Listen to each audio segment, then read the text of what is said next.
بسم الله الرحمن الرحيم. الحمد لله رب العالمين. الحمد لله وكفى والسلام على كل عبد مصطفى وما توفيق إلا بالله وعليه توكلت وإليه أنيب. اللهم صل وسلم وبارك على سيدنا محمد وعلى آل سيدنا ومولانا محمد. قال الله تعالى في القرآن المجيد: فذكر فإن الذكر تنفع المؤمنين. صدق الله العلي العظيم.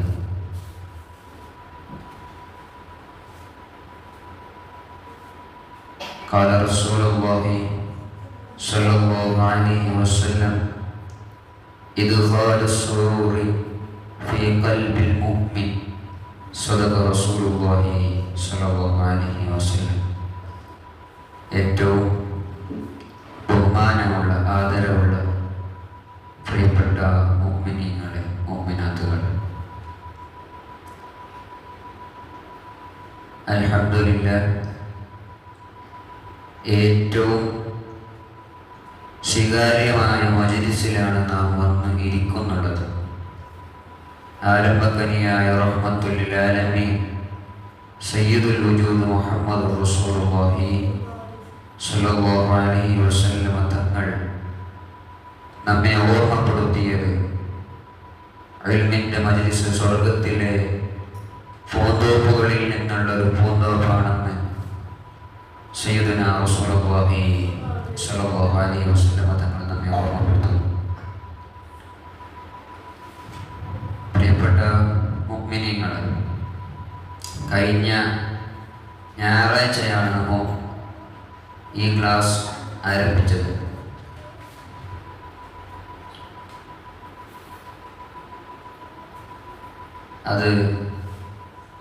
അതിൻ്റെ രണ്ടാം പഠന ക്ലാസ്സാണ് ഇന്ന് ഇവിടെ നടന്നുകൊണ്ടിരിക്കുന്നത്. അർഹമുർ-റഹീമായ റബ്ബ് നമ്മുടെ സർവ്വ പ്രവർത്തനങ്ങളും അവൻ പൊരുത്തപ്പെട്ട രൂപത്തിലാക്കി തരുമാറാകട്ടെ. പ്രിയപ്പെട്ട മുഅ്മിനീങ്ങളെ, അല്ലാഹുവിലുള്ള അചഞ്ചലമായ വിശ്വാസവും റബ്ബിനോടുള്ള വല്ലാത്ത മഹബ്ബത്തുമാണ് ഒരു അടിമയെ ഏറ്റവും കൂടുതൽ സന്തോഷിപ്പിക്കേണ്ടത്. ജീവിതത്തിൻ്റെ ഏറ്റവും മർമ്മപ്രധാനമായ വിഷയം ആരാധ്യനായ അല്ലാഹുവിനെ അകമറിഞ്ഞ് തൃപ്തിപ്പെട്ട് അവനിൽ പൂർണ്ണമായി വിധേയത്വമായി ജീവിക്കുക എന്നതാണ്.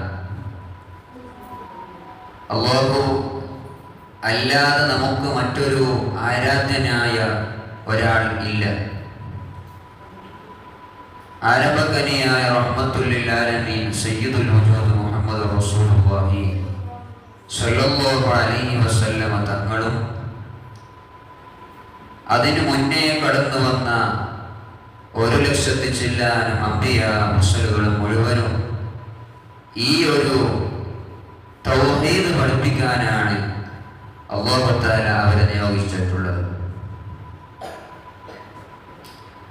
ആ തൗഹീദ് തന്നെയാണ് ഇന്നും നാം മുറുകെ പിടിച്ചിട്ടുമുള്ളത്.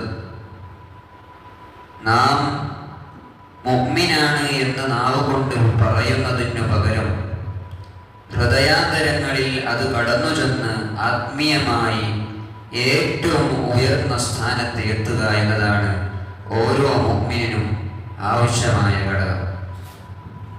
അതുകൊണ്ട് തന്നെ പ്രിയപ്പെട്ട മുഅ്മിനീങ്ങളെ, നമ്മുടെ ഹൃദയാന്തരങ്ങളിൽ അല്ലാഹുവിനോടുള്ള വിശ്വാസവും അല്ലാഹുവിനോടുള്ള മുഹബ്ബത്തും അവൻ്റെ ഹബീബായ മുഹമ്മദ് റസൂലുള്ളാഹി സ്വല്ലല്ലാഹു അലൈഹി വസല്ലം തങ്ങളോടുള്ള സ്നേഹവും അതൊരു മനുഷ്യന് ഒഴിച്ചുകൂടാൻ പാടില്ലാത്ത രൂപത്തിൽ ഹൃദയത്തിൽ പതിഞ്ഞിരിക്കേണ്ട ഒരു നിർബന്ധ കാര്യമാണ്. മഹാന്മാരായ ഉലമാ നമ്മെ പഠിപ്പിക്കുന്നുണ്ട്, ഒരു കുട്ടി ജനിച്ച് അവൻക്ക് പാകമായി മനസ്സിലാക്കാൻ പറ്റുന്ന ആ രൂപത്തിലെത്തുമ്പോൾ ആ കുട്ടിക്ക് ആദ്യം പഠിപ്പിച്ചു കൊടുക്കേണ്ടത് അല്ലാഹുവിനെ കുറിച്ചും അവൻ്റെ ഹബീബ് മുഹമ്മദ് റസൂലുള്ളാഹി സ്വല്ലല്ലാഹു അലൈഹി വസല്ലമ തങ്ങളെ കുറിച്ചുമാണ്. അതുകൊണ്ട് തന്നെ നമ്മുടെ മക്കൾ ചെറുപ്പം മുതലേ റബ്ബിനെയും ഹബീബായ മുഹമ്മദ് റസൂലുള്ളാഹി സ്വല്ലല്ലാഹു അലൈഹി വസല്ലമ തങ്ങളെയും കുറിച്ച് പഠിക്കണം. നമ്മുടെ സംസാരങ്ങളിലും നമ്മുടെ ഇടപെടലുകളിലും നമ്മുടെ ചിന്തകളിലും നമ്മുടെ കേൾവികളിലും ഒക്കെയും ഹബീബ് സല്ലല്ലാഹു അലൈഹി വസല്ലമ തങ്ങൾ കടന്നു വരണം. വഅജ്മല മിൻക ലം തറഖത്തു ഐനി വഅഹ്സന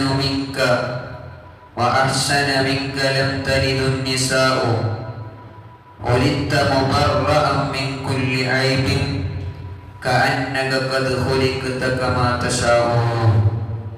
മഹാനായ ഹസ്സാൻ ഇബ്നു സാബിത് റളിയല്ലാഹു അൻഹു ഹബീബായ മുഹമ്മദ് റസൂലുള്ളാഹി സ്വല്ലല്ലാഹു അലൈഹി വസല്ലമ തങ്ങളെ കുറിച്ച് പരിചയപ്പെടുത്തിയത് ഈ ലോകം ഇന്നേതുവരെ കാണാത്ത ഏറ്റവും മനോഹരമായ വചനിന്റെ ഉടമയാണ് ഹബീബായ മുഹമ്മദ് റസൂലുള്ളാഹി സ്വല്ലല്ലാഹു അലൈഹി വസല്ലമ തങ്ങൾ. വഅഹ്സനു മിൻക ലം തലിദു നിസാഉ. ഇങ്ങനെയുള്ളൊരു നേതാവിനെ ഒരു പെണ്ണും ഗർഭം ചുമന്നിട്ടില്ല, ഒരു ഉമ്മയും പ്രസവിച്ചിട്ടില്ല. അത്രയും വലിയ അഹ്സനായ നേതാവാണ് മുഹമ്മദ് റസൂലുള്ളാഹി സ്വല്ലല്ലാഹു അലൈഹി വസല്ലമ തങ്ങൾ.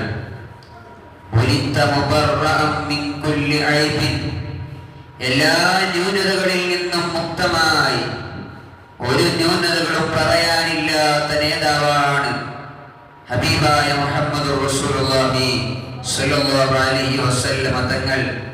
എന്നിട്ട് ഹസ്സാൻ ഇബ്നു സാബിത് റളിയല്ലാഹു അൻഹു കൂട്ടിച്ചേർക്കുന്നു, കഅന്നക ഖദ് ഖുലിഖത കമാ തശാഉ.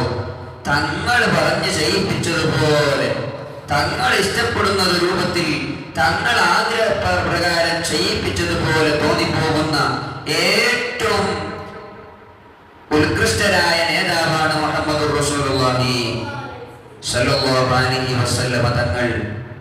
പ്രിയപ്പെട്ട മുഅ്മിനീങ്ങളെ, ഈ നിരക്ക് മക്കളെ ഹബീബായ തങ്ങളെക്കുറിച്ച് പഠിപ്പിച്ചു കൊടുക്കുകയും തങ്ങളുമായി നല്ല ബന്ധം സ്ഥാപിക്കാൻ അവർക്ക് വഴിയൊരുക്കുകയും വേണം. തങ്ങളെ മനസ്സിലാക്കിയ, മുത്തുനബിയെ പരിചയപ്പെട്ട, മുത്തുനബിയുമായി ബന്ധമുള്ള, സ്വലാത്ത് കൊണ്ട് ഹബീബായ മുഹമ്മദ് റസൂലുള്ളാഹി സ്വല്ലല്ലാഹു അലൈഹി വസല്ലമ തങ്ങളുമായി വലിയ ബന്ധം കാണിക്കുന്ന ഒരു മനുഷ്യൻ പിന്നെങ്ങനെയാണ് വഴിപിഴച്ചു പോവുക? പിന്നെങ്ങനെയാണ് ലഹരികളിൽ അടിമപ്പെട്ടു പോവുക? പിന്നെങ്ങനെയാണ് മാതാപിതാക്കളെ പ്രയാസപ്പെടുത്തുക? പിന്നെങ്ങനെയാണ് അയൽവാസികളോട് മോശം പ്രവർത്തിക്കുക? പിന്നെങ്ങനെയാണ് കുടുംബക്കാരുമായി അകന്നു നിൽക്കുക? സ്വർഗത്തിന്റെ സന്തോഷങ്ങൾ എത്താൻ ഒരു നിലക്കും സാധ്യതയില്ലാത്ത ഒരു വിഭാഗം ആളുകളാണ് കുടുംബബന്ധവുമായി ബന്ധമില്ലാത്ത ആളുകൾ. ചിലപ്പം നമ്മുടെ ഏറ്റവും അടുത്ത ചില ആളുകളിലേക്ക് നമ്മൾ കടന്നു ചെന്നേക്കാം. ഏതെങ്കിലും ഒരു ഫംഗ്ഷനിൽ പങ്കെടുത്ത് അവരുമായി സംസാരിച്ചേക്കാം. എന്നിരുന്നാലും ഒഴിവ് സമയങ്ങൾ കിട്ടുമ്പോൾ കുടുംബാംഗങ്ങളുമായി ഒത്തുചേർന്ന് വളരെ സന്തോഷത്തോടുകൂടെ ആരാണോ ജീവിക്കുന്നത് അവർക്ക് ആയുസ്സിൽ ബർക്കത്തുണ്ടെന്ന് സയ്യിദുനാ മുഹമ്മദ് റസൂലുള്ളാഹി സ്വല്ലല്ലാഹു അലൈഹി വസല്ലമ തങ്ങൾ പഠിപ്പിക്കുകയാണ്. തങ്ങളുമായുള്ള ബന്ധം നമ്മുടെ ജീവിതത്തിന്റെ വിജയത്തിന്റെ നിദാനമാണ്. മുത്തുനബി സല്ലല്ലാഹു അലൈഹി വസല്ലമ തങ്ങളെ പഠിക്കാത്ത, പരിചയപ്പെടാത്ത, അത് കേൾക്കാത്ത ഒരു മനുഷ്യനാണോ, ആ മനുഷ്യൻ ഒരു നിരക്കും നന്മയുള്ളവനായി തീരാൻ സാധ്യതയില്ല. നോക്കണം, മഹാനായ ഉമർ ഇബ്നുൽ ഖത്താബ് റളിയല്ലാഹു അൻഹു ധീരനായ മനുഷ്യനാണ്. ഇസ്ലാമിലേക്ക് കടന്നു വരുന്നതിന് മുമ്പ് മക്കയിൽ അഷ്റഫുൽ ഖൽഖ് സല്ലല്ലാഹു അലൈഹി വസല്ലം തങ്ങൾ ദീനിന്റെ പ്രബോധനം വളരെ രഹസ്യമായിട്ടാണ് തുടങ്ങുന്നത്. അടുത്ത ആളുകളിലേക്കൊക്കെ പോയി അടുത്ത ആളുകളോടൊക്കെ ഇങ്ങനെ രഹസ്യമായി പറയും, അല്ലാഹ് അവനല്ലാത്ത ആരാധിക്കാൻ പറ്റിയ ഒരു ഇലാഹ് ഇവിടെ ഇല്ല. ലാത്തയും ഉസ്സയും മനാത്തയും ഒക്കെ ആരാധ്യരായ വസ്തുക്കളല്ല, അത് ബിംബങ്ങൾ മാത്രമാണ്, കല്ലുകൾ മാത്രമാണ്. കല്ലിന് എങ്ങനെയാണ് നിങ്ങളെ സഹായിക്കാൻ കഴിയുക? നിങ്ങൾ ആരാധിച്ചു പോരുന്ന ഈ ലാത്തയും ഉസ്സയും മനാത്തയും അടങ്ങുന്ന ആയിരക്കണക്കിന് നിങ്ങളുടെ ദൈവങ്ങൾ അത് നിങ്ങൾക്ക് സഹായകമായി എത്തുന്ന ഒന്നല്ല. അതുകൊണ്ട് നിങ്ങൾ ഏകനായ ഇലാഹിലേക്ക് കടന്നു വന്ന് തൗഹീദ് അത് കൽബിൽ ഊട്ടി ഉറപ്പിച്ചാൽ നിങ്ങൾക്ക് നാളെയും ഇവിടെയും രക്ഷപ്പെടാമെന്ന് അഷ്റഫുൽ ഖൽഖ് സല്ലല്ലാഹു അലൈഹി വസല്ലം തങ്ങൾ പഠിപ്പിക്കുകയും വളരെ രഹസ്യമായിട്ടാണ് ദീനിന്റെ പ്രബോധനം. ഈ സമയങ്ങളിൽ മുഴുവനും ഹബീബായ മുഹമ്മദ് റസൂലുള്ളാഹി സല്ലല്ലാഹു അലൈഹി വസല്ലം തങ്ങളെ കൊന്നുകളയാൻ അവിടുത്തെ മക്ക മുശ്രിക്കീങ്ങൾ പദ്ധതിയിടുകയാണ്. കഅബക്ക് ചുറ്റും കഅബക്കരികിൽ എല്ലാ ദിവസവും പ്രമുഖരായ ഖുറൈശികൾ അവിടെ തമ്പുകൂടുകയും എന്നിട്ട് അവരിങ്ങനെ തീരുമാനിക്കുകയാണ്, എങ്ങനെയാണ് മുഹമ്മദിനെ കൊല്ലുക, ഏത് രൂപത്തിലാണ് കൊല്ലുക.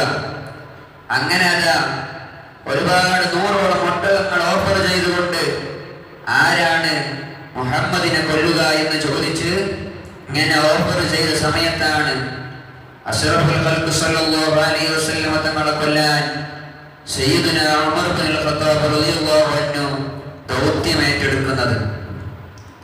ഈ ദൗത്യം നടപ്പിലാക്കും എന്ന് ആ മക്കയിലെ ഖുറൈശികളായ പ്രമുഖരായ അവരുടെ നേതാക്കൾക്ക് അറിയാമായിരുന്നു. അബൂജഹൽ അടക്കമുള്ള വലിയ വലിയ നേതാക്കൾ ഈ ഓഫർ പ്രഖ്യാപിച്ചിട്ട് ഉമർ ഇബ്നുൽ ഖത്താബ് റളിയല്ലാഹു അൻഹുവിനെ പറഞ്ഞേക്കുകയാണ്, മുഹമ്മദിന്റെ തലയെടുത്ത് വരുന്ന ആളുകൾക്ക് എന്നാൽ ഇന്ന് പാരിതോഷികം സമ്മാനമായി നൽകാം. പല അടവുകളും പയറ്റി നോക്കിയതാണ്. പല സന്ദർഭങ്ങളിലും അഷ്റഫുൽ ഖൽഖ് സല്ലല്ലാഹു അലൈഹി വസല്ലം തങ്ങളെ പ്രയാസപ്പെടുത്താൻ നോക്കിയതാണ്. ആ നേതാവ് സഹിച്ച ത്യാഗങ്ങൾക്കൊന്നും അത്രയും ത്യാഗങ്ങളൊന്നും ഒരമ്പിയായും വന്നിട്ടില്ലെന്ന് മുഹമ്മദ് റസൂലുള്ളാഹി സല്ലല്ലാഹു അലൈഹി വസല്ലം തങ്ങൾ പഠിപ്പിച്ചു തരികയാണ്. ഇങ്ങനെ ഉമർ ഇബ്നുൽ ഖത്താബ് റളിയല്ലാഹു അൻഹു ആരംഭക്കനിയായ തങ്ങളുടെ തലയെടുക്കാൻ പദ്ധതിയിട്ടിട്ട് കുതിരപ്പുറത്ത് ചീറിപ്പാഞ്ഞ് വരുന്നതിനിടയിലാണ് ഒരു മനുഷ്യൻ തടഞ്ഞു നിർത്തി, ഉമർ എവിടേക്ക് പോവുകയാണ്? ഞാൻ മുഹമ്മദിന്റെ തലയെടുക്കാൻ പോവാണ്. അപ്പോ ഈ മനുഷ്യൻ പറഞ്ഞു, ആദ്യം നിന്റെ പെങ്ങളെ നീ നന്നാക്ക്, നിന്റെ പെങ്ങൾ മുഹമ്മദിന്റെ ആളാണ്, നീ പെങ്ങളെ നന്നാക്ക്, എന്നിട്ട് മറ്റുള്ളവരെ നന്നാക്കാം, എന്നിട്ട് നിനക്ക് വേണമെങ്കിൽ തലയെടുക്കാം. അപ്പൊ ഉമർ റളിയല്ലാഹു അൻഹു ചോദിച്ചു, എന്റെ പെങ്ങൾക്ക് എന്ത് സംഭവിച്ചു? നിങ്ങളുടെ പെങ്ങൾ ഫാത്തിമ മുസ്ലിം ആയിട്ടുണ്ട്. കേക്കയുടെ താമസം ഉമർ റളിയല്ലാഹു അൻഹുവിന്റെ ചോരങ്ങ് തിളച്ച് മൂപ്പര് ഒരു പോക്ക്. പെങ്ങളുടെ ഭർത്താവ് അളിയൻ വീടിന്റെ വാതിൽക്ക് ഇങ്ങനെ നിൽക്കുന്നുണ്ട്. സുബ്ഹാനല്ലാഹ്. വന്നിട്ട് സലാമില്ല, ചോദ്യം പറച്ചിലില്ല, രണ്ടാമത് കാരണം കേൾക്കാനില്ല, ഒന്നാമതേ കാരണം കേൾക്കാനില്ല, പിന്നെ രണ്ടാമത് കാരണം വന്ന വരത്തിൽ തന്നെ ഒരൊറ്റ അടി ചെവിന്ന് പൊന്നീച്ച പറയും. അങ്ങനെ ഒരടി കിട്ടി, മൂപ്പരൊക്കെ മാറിക്കൊടുത്തു. പിന്നെ അവിടെ നിൽക്കാൻ പറ്റില്ലല്ലോ, വന്നത് ഉമറായത് കൊണ്ട് പിന്നെ രണ്ടാമത് വർത്താനം പറയാനില്ല. തന്ന സാധനം വാങ്ങാൻ അൽഹംദുലില്ലാഹ് തൃപ്തിപ്പെട്ട് മൂലക്ക് നിൽക്കുക, എത്ര തന്നെ ഉള്ളൂ. അങ്ങനെ ഫാത്തിമ എന്നവരെടുത്ത് പോയി, ഈ മുസ്ലിമായല്ലേ ആയി, ഓൾക്കൊരടി. അങ്ങനെ അടി വിട്ടിട്ട് കളിയില്ല, അങ്ങോട്ടും ഇങ്ങോട്ടൊക്കെ. പക്ഷേ ഉമർ ഇബ്നുൽ ഖത്താബ് റളിയല്ലാഹു അൻഹു കടന്നു വരുമ്പോൾ ഫാത്തിമ എന്നവർ ഒരു സൂറത്ത് ഇങ്ങനെ ഓതുന്നുണ്ടായിരുന്നു, സൂറത്ത് ത്വാഹ. ഇതിങ്ങനെ കേട്ടോണ്ടാണ് ഉമറിനെ കയറി വരുന്നത്. ആ സമയത്ത് ഉമർ ഇബ്നുൽ ഖത്താബ് റളിയല്ലാഹു അൻഹു പറഞ്ഞു, നിങ്ങൾ ഓതിയ സാധനം ഉണ്ടല്ലോ, നിങ്ങളെ ഖുർആൻ, അതൊന്നും എനിക്ക് തരണം. അപ്പൊ ഇങ്ങനത്തെ ഖുർആനില്ല, സംശയിക്കണ്ട. അന്ന് എല്ലുകളിലും മറ്റു ഇലകളിലും അതേപോലെ തന്നെ പാറകളിലൊക്കെ എഴുതി വെക്കുന്ന സമ്പ്രദായം ഉണ്ടായിരുന്നു. പിന്നീടാണ് അത് ക്രോഡീകരിച്ച് ഇപ്പൊ കാണുന്ന റസ്മുൽ ഉസ്മാനി എന്ന രൂപത്തിൽ വന്നത്. അത് സിദ്ദീഖുൽ അക്ബർ റളിയല്ലാഹു അൻഹുവിന്റെ കാലത്ത് ചെയ്ത് പിന്നെ ഉസ്മാൻ ഇബ്നു അഫ്ഫാൻ റളിയല്ലാഹു അൻഹു അതൊക്കെ കോപ്പികളാക്കി എടുത്തതാണ്. ഇങ്ങനെ ഈ സൂറത്ത് ചോദിച്ചു. ഫാത്തിമ എന്നവർ പറഞ്ഞു, ഒരു ചാൻസ് ഇല്ല തരാൻ, പോയി കുളിച്ചിട്ട് വാ, അംഗസ്ഥാനം നടത്തി വുളൂ ചെയ്തു വാ, ശുദ്ധിയായി വന്നാൽ തരാം. അങ്ങനെ മഹദി അവറുകൾ ഉമർ ഇബ്നുൽ ഖത്താബ് റളിയല്ലാഹു അൻഹുവിനെ പറഞ്ഞയച്ചു. ഉമർ റളിയല്ലാഹു അൻഹു കുളിച്ച് ഫ്രഷായി, ഇതൊന്ന് കിട്ടണം, ഇതിന്റെ ആ മന്ത്രം ഉമർ എന്ന ആ ധീരനായ ആ കടുകടുത്ത ഹൃദയത്തിന്റെ ഉടമ, അന്നത്തെ കടുകടുത്ത ഹൃദയത്തിന്റെ ഉടമയായ ആ ഉമർ ഇബ്നുൽ ഖത്താബ് റളിയല്ലാഹു അൻഹു ഹൃദയാന്തരങ്ങളിൽ പതിച്ച ആ ആയത്തൊന്ന് കാണണം എന്ന് പറഞ്ഞ് ഉമർ റളിയല്ലാഹു അൻഹു കുളിച്ചു വൃത്തിയാക്കി വന്നു. ഫാത്തിമ എന്നവരെ അത് ഓതി കേൾപ്പിച്ചു, കൊടുത്തു, കയ്യിൽ കൊടുത്തു. ആ സമയത്ത് അള്ളാഹു പ്രത്യേകമായ തൗഫീഖ് കൊണ്ട് ഹിദായത്ത് ഇട്ടുകൊടുത്തു. അങ്ങനെ നേരെ ചെല്ലുകയാണ്. എവിടേക്ക്? റസൂലുള്ളാഹിന്റെ അടുക്കിലേക്ക് മുസ്ലിമാകാൻ. വന്നത് എന്തിനാണ്? നമ്മൾ പറയല്ലേ, അരണന്റെ സ്വഭാവം എന്ന് പറയുന്ന രൂപത്തിൽ വന്ന വേറെന്തിനാണ്? നീ എന്തിനാണ് വന്നത്? അത് ഞാനിപ്പോ എന്തിനാ വന്നത്, ശരിക്കും എന്തിനാ വന്നത് ഉണ്ടാവും. എന്തെങ്കിലും ആവശ്യത്തിനായിരിക്കും പീഡയ്ക്ക് വരാം. പീഡയിൽ വന്നിട്ടാണ് മനസ്സിലാക്കുക, ഉമ്മ തക്കാളി വാങ്ങാനാ പറഞ്ഞ്, മുട്ട വാങ്ങാനാ പറഞ്ഞത്. അങ്ങനെ തക്കാളി തന്നെ 1 കിലോന് 1/2 കിലോന്. പിന്നെ രണ്ടാമത് വിളിച്ചു ചോദിക്കണം. വിളിച്ചു ചോദിക്കാൻ നടക്കൂല, ഉമ്മാന്റെ പെട്ട് കേൾക്കാൻ കഴിയണം. പിന്നെ കിട്ടിയ സാധനം 1/2 കിലോ 1 കിലോ 3/4 കിലോ അങ്ങോട്ട് വേണ്ടി ഇങ്ങോട്ടും വേണം. അങ്ങനെ വാങ്ങിയിട്ട് പോകും. ആ രൂപത്തിൽ വന്ന വിഷയം മറ്റൊന്നും, കഴിഞ്ഞ വിഷയം വേറൊന്നും ആയ രൂപത്തിൽ ഈ നിലക്ക് ഉമർ ഇബ്നുൽ ഖത്താബ് റളിയല്ലാഹു അൻഹു വരുമ്പോ സിദ്ദീഖ് റളിയല്ലാഹു അൻഹു റസൂലുള്ളാഹി സ്വല്ലല്ലാഹു അലൈഹി വസല്ലം തങ്ങൾ അടക്കമുള്ള ഹംസത്തുൽ കർറാർ റളിയല്ലാഹു അൻഹു അടക്കമുള്ള ആളുകളൊക്കെ ഇങ്ങനെ ഒരു ഷെഡിൽ ഇങ്ങനെ ഉണ്ട്. ആ സമയത്താണ് വരുന്നത്. ഈ വരവ് ഇങ്ങനെ കാണുമ്പോ സുബ്ഹാനല്ലാഹ്, തലയെടുക്കാൻ തന്നെയാണ് വരുന്നതെന്ന് വിചാരിച്ച് സിദ്ദീഖ് റളിയല്ലാഹു അൻഹു വല്ലാത്ത പേടിയുള്ളിൽ, എന്താ നടക്കാൻ വരുന്നത് ഉമറാണ്, വേറെ ആരെങ്കിലും വരുന്നാണെങ്കിൽ നമുക്ക് അടുത്തേക്കിടാന്ന് ചോദിക്കാം. ഇത് ചോദിക്കാനില്ല, ഫസ്റ്റ് വന്നിട്ട് അമ്മന്നെ ബിസ്മില്ല. അപ്പൊ പിന്നെ ചോദ്യത്തിനൊന്നും അവിടെ പ്രസക്തിയില്ല, ചോദിക്കാനില്ല, പറയാനില്ല. ചോദ്യം മറുപടി ഇല്ല. മുൻകർ നക്കീർ അലൈഹി സ്വലാം ഇങ്ങോട്ടേക്കൊന്നുമില്ല, അങ്ങോട്ടേക്കില്ല. മൻ റബ്ബുക വമൻ ദീനുക വമൻ നബിയുക, ഉത്തരം പറഞ്ഞാൽ മതി. ഉമറുള്ളാന്റെ ഉത്തരത്തിനൊന്നും ചാൻസ് ഇല്ല, നേരെ ഡയറക്റ്റ്. എന്നിട്ട് നബി സല്ലല്ലാഹു അലൈഹി വസല്ലമ തങ്ങൾ സിദ്ദീഖുൽ അക്ബർ റളിയല്ലാഹു അൻഹുവിന്റെ ആ സഹാബത്തിനോട് പറഞ്ഞു, ഉമറിനെ കടത്തി വിടും. വളരെ വിനീതനായ രൂപത്തിൽ, വിനയാന്യനായ രൂപത്തിൽ അധീരനായ മനുഷ്യൻ അഷ്റഫുൽ ഖൽഖ് സല്ലല്ലാഹു അലൈഹി വസല്ലമ തങ്ങളോട് പറഞ്ഞു, നബിയെ, എനിക്ക് മുസ്ലിമാകണം. തലയെടുക്കാൻ വന്നാടാ, തലയെടുക്കാനാ വന്നത്. തലയെടുത്ത് പോയാൽ 100 ഒട്ടകങ്ങൾ അബൂജഹൽ പാരിതോഷികമായി തരാമെന്ന് പ്രഖ്യാപിച്ചിട്ട് ആ ഒട്ടകം വാങ്ങാനുള്ള ആളാണ്. ആ ജഹാലിയത്തിന്റെ ഹൃദയത്തിന്റെ ഉടമയായിരുന്ന ആ വലിയ നേതാവ് ഒരൊറ്റ സൂറത്തെന്ന് കേൾക്കുമ്പോഴേക്ക് ആരംഭക്കനിയായ റഹ്മത്തുൽ ലിൽ ആലമീൻ സയ്യിദുൽ വജൂദ് മുഹമ്മദുർ റസൂലുള്ളാഹി സ്വല്ലല്ലാഹു അലൈഹി വസല്ലമ തങ്ങളുടെ അടുക്കലേക്ക് വരികയാണ്. ആരംഭക്കനിയായ തങ്ങളോട് പറഞ്ഞു, നബിയേ, എനിക്ക് മുസ്ലിമാകണം നബിയേ.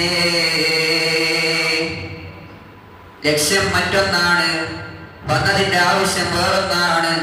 വഴിയിൽ വെച്ച് എവിടെയോ നന്മയുണ്ടായി, സ്വന്തം പെങ്ങളെ തിരുത്താമെന്ന് വിചാരിച്ച് പോയ നേതാവാണ് ഉമർ ഇബ്നുൽ ഖത്താബ് റളിയല്ലാഹു അൻഹു.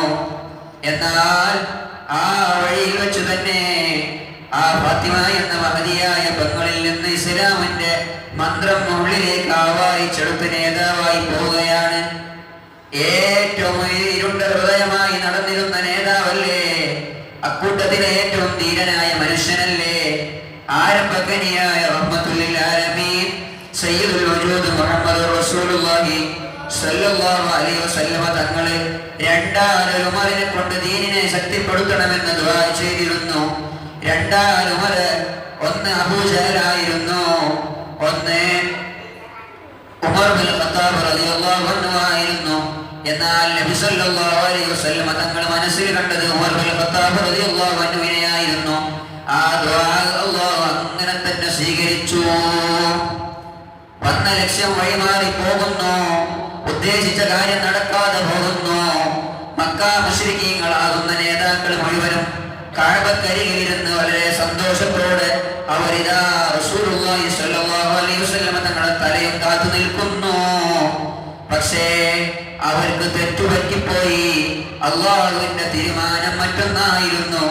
ആ വഴി തന്നെ ഇസ്ലാം മതം സ്വീകരിച്ചുകൊണ്ട് ആരംഭകനിയായ തങ്ങൾ അരികിലേക്ക് വന്നുകൊണ്ട് പറയുന്നു, നബിയേ, എനിക്ക് മുസ്ലിമാകണം നബിയേ, എനിക്കൊന്ന് മുസ്ലിമാകണം, ഞാൻ ഇസ്ലാമിലേക്ക് കടന്നു വരുന്നു നബിയേ, എനിക്ക് ഷഹാദത്ത് കലിമ പറഞ്ഞു തരണം. ആരംഭകനിയായ മുഹമ്മദ് റസൂലുള്ളാഹി സ്വല്ലല്ലാഹു അലൈഹി വസല്ലമ തങ്ങൾ വളരെ സൗമ്യമായി അടുത്തിരുത്തി പുഞ്ചിരിച്ചുകൊണ്ട് പറഞ്ഞു, അശ്ഹദു അല്ലാ ഇലാഹ ഇല്ലല്ലാഹ് വ അശ്ഹദു അന്ന മുഹമ്മദുർ റസൂലുള്ളാഹ്. ഏകനായ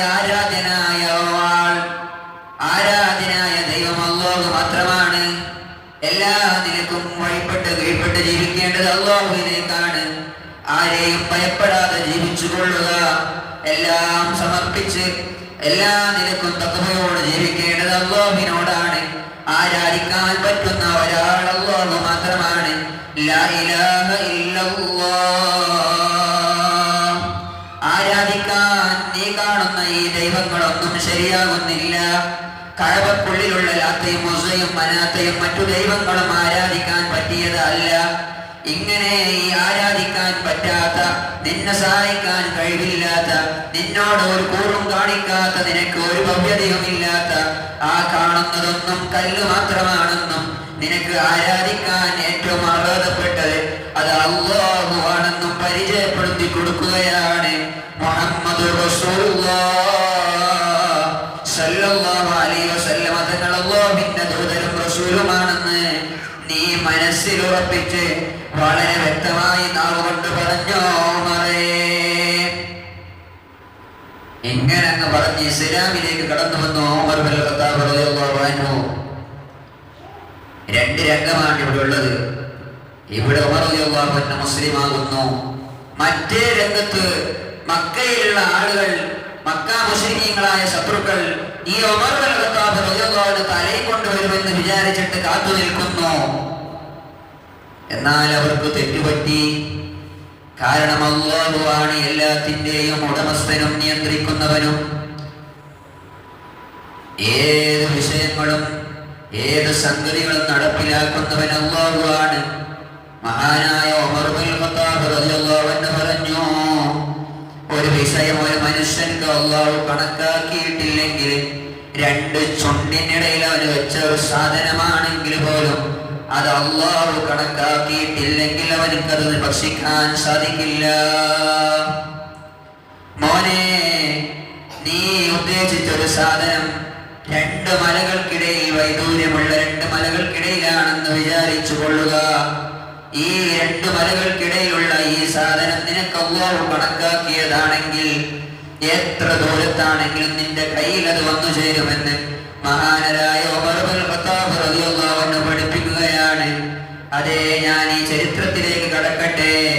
ഉമർ ബിൻ ഖത്താബ് റളിയല്ലാഹു അൻഹുവിനെ കാത്ത് മക്കയിലെ മുശ്രിക്കീങ്ങളോട് തമ്പടിച്ച് വളരെ സന്തോഷത്തോടുകൂടെ ആ കാത്തുനിന്ന് വെയിറ്റ് ചെയ്ത് നിൽക്കുകയാണ്. പക്ഷേ അല്ലാഹുവിന്റെ തീരുമാനം അവര് വിചാരിച്ച പോലെയായില്ലല്ലോ. മുസ്ലിമായി ഇങ്ങനെ നിൽക്കുന്ന സമയത്ത് ഉമർ റളിയല്ലാഹു അൻഹു വല്ലാത്ത ധീരനായ മനുഷ്യനാണ്. ഓരോ ചോദിച്ചു റസൂലുള്ളാഹിനോട്, ഇങ്ങനെ സൈലന്റ് ആയിട്ട് ഇസ്ലാം പ്രചരിപ്പിച്ചാൽ മതിയോ? ഇങ്ങനെ ദീന് പ്രചരിപ്പിച്ചാൽ മതിയോ? നമുക്ക് പരസ്യപ്പെടുത്തണ്ടേ? ആളുകളിലേക്ക് ദീനിന്റെ ഈ നല്ല മാധുര്യം എത്തിച്ചു കൊടുക്കണ്ടേ? കൂട്ടത്തിലുള്ള കുടുംബക്കാർ ഇസ്ലാമിലേക്ക് കടന്നു വരണ്ടേ? പ്രിയപ്പെട്ട ഉമ്മയും ബാപ്പയും മുസ്ലിം ആകട്ടെ. ഇങ്ങനെ രഹസ്യമായി ഇസ്ലാം പരിചയപ്പെടുത്തി കൊടുത്താൽ മതിയോ നബിയേ? ആരംഭക്കനിയായ റഹ്മത്തുൽ ആലമീൻ സയ്യിദുൽ വജൂദ് മുഹമ്മദുർ റസൂലുള്ളാഹി സ്വല്ലല്ലാഹു അലൈഹി വസല്ലമ തങ്ങളുടെ കൈ പിടിച്ചിട്ട്, ലോകത്തിന്റെ നേതാവിന്റെ കൈ പിടിച്ചുകൊണ്ട് ഉമർ ഇബ്നുൽ ഖത്താബ് റളിയല്ലാഹു അൻഹു പറയുന്നു, നബിയേ, നമുക്ക് മക്കയുടെ കഅബയുടെ അരികിലേക്ക് പോയിട്ട് ഇസ്ലാമിനെ നമുക്ക് പരസ്യപ്പെടുത്താം എന്ന് പറഞ്ഞുകൊണ്ട് ഉമർ ഇബ്നുൽ ഖത്താബ് റളിയല്ലാഹു അൻഹു സ്വഹാബത്തിനെയും റസൂലുള്ളാഹി സ്വല്ലല്ലാഹു അലൈഹി വസല്ലമ തങ്ങളെയും കൂട്ടിയിട്ട് അതാ ദീന് പരിചയപ്പെടുത്താൻ വേണ്ടി കഅബയിലേക്ക് പോവുകയാണ്. മക്കയിലെ മുശ്രിക്കീങ്ങൾ കാത്തു നിൽക്കുന്നുണ്ട്. അവർക്ക് മുഹമ്മദ് എന്നവരുടെ തലയാണ് ലഭിക്കേണ്ടത്.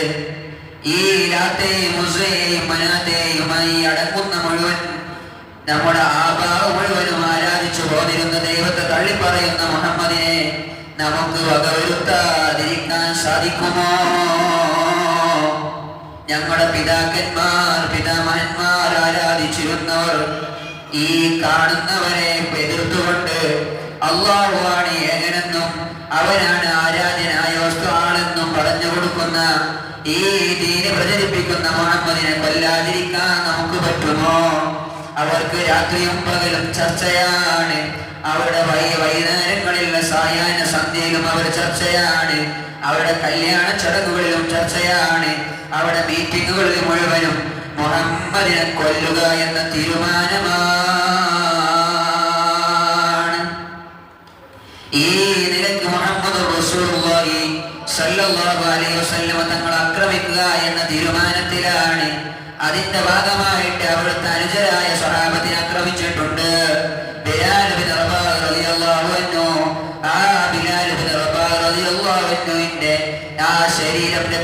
ശരീരത്തിൽ വസ്ത്രമില്ലാത്ത സമയം ആ ഇസ്ലാം സ്വീകരിച്ചതിന്റെ പേരിൽ ചുട്ടുപഴുത്ത മണലിന്റെ പുറത്ത് കിടത്തിയിട്ട് വലിയ കരിങ്കല്ല് പാറക്കഷ്ണം നെഞ്ചത്ത് കയറ്റി വെച്ചിട്ട് പറഞ്ഞു, മോനെ, നീ ഈ മതം വിട്ടുവന്നാൽ നിന്നെ ഞാൻ മോചിപ്പിച്ചു കൊള്ളാം. അടിമയായിരുന്ന നീഗോ വംശക്കാരനായിരുന്ന ബിലാൽ ഇബ്നു റബാഹ് റളിയല്ലാഹു അൻഹു അവിടുന്ന് പറഞ്ഞു, ലാ ഇലാഹ ഇല്ലല്ലാഹ് മുഹമ്മദുർ റസൂലുള്ളാഹ്. നിന്റെ ഓഫറൊന്നും എനിക്ക് വേണ്ടടോ. നീ തരുന്ന ഒരു ഓഫറും എനിക്ക് വേണ്ട.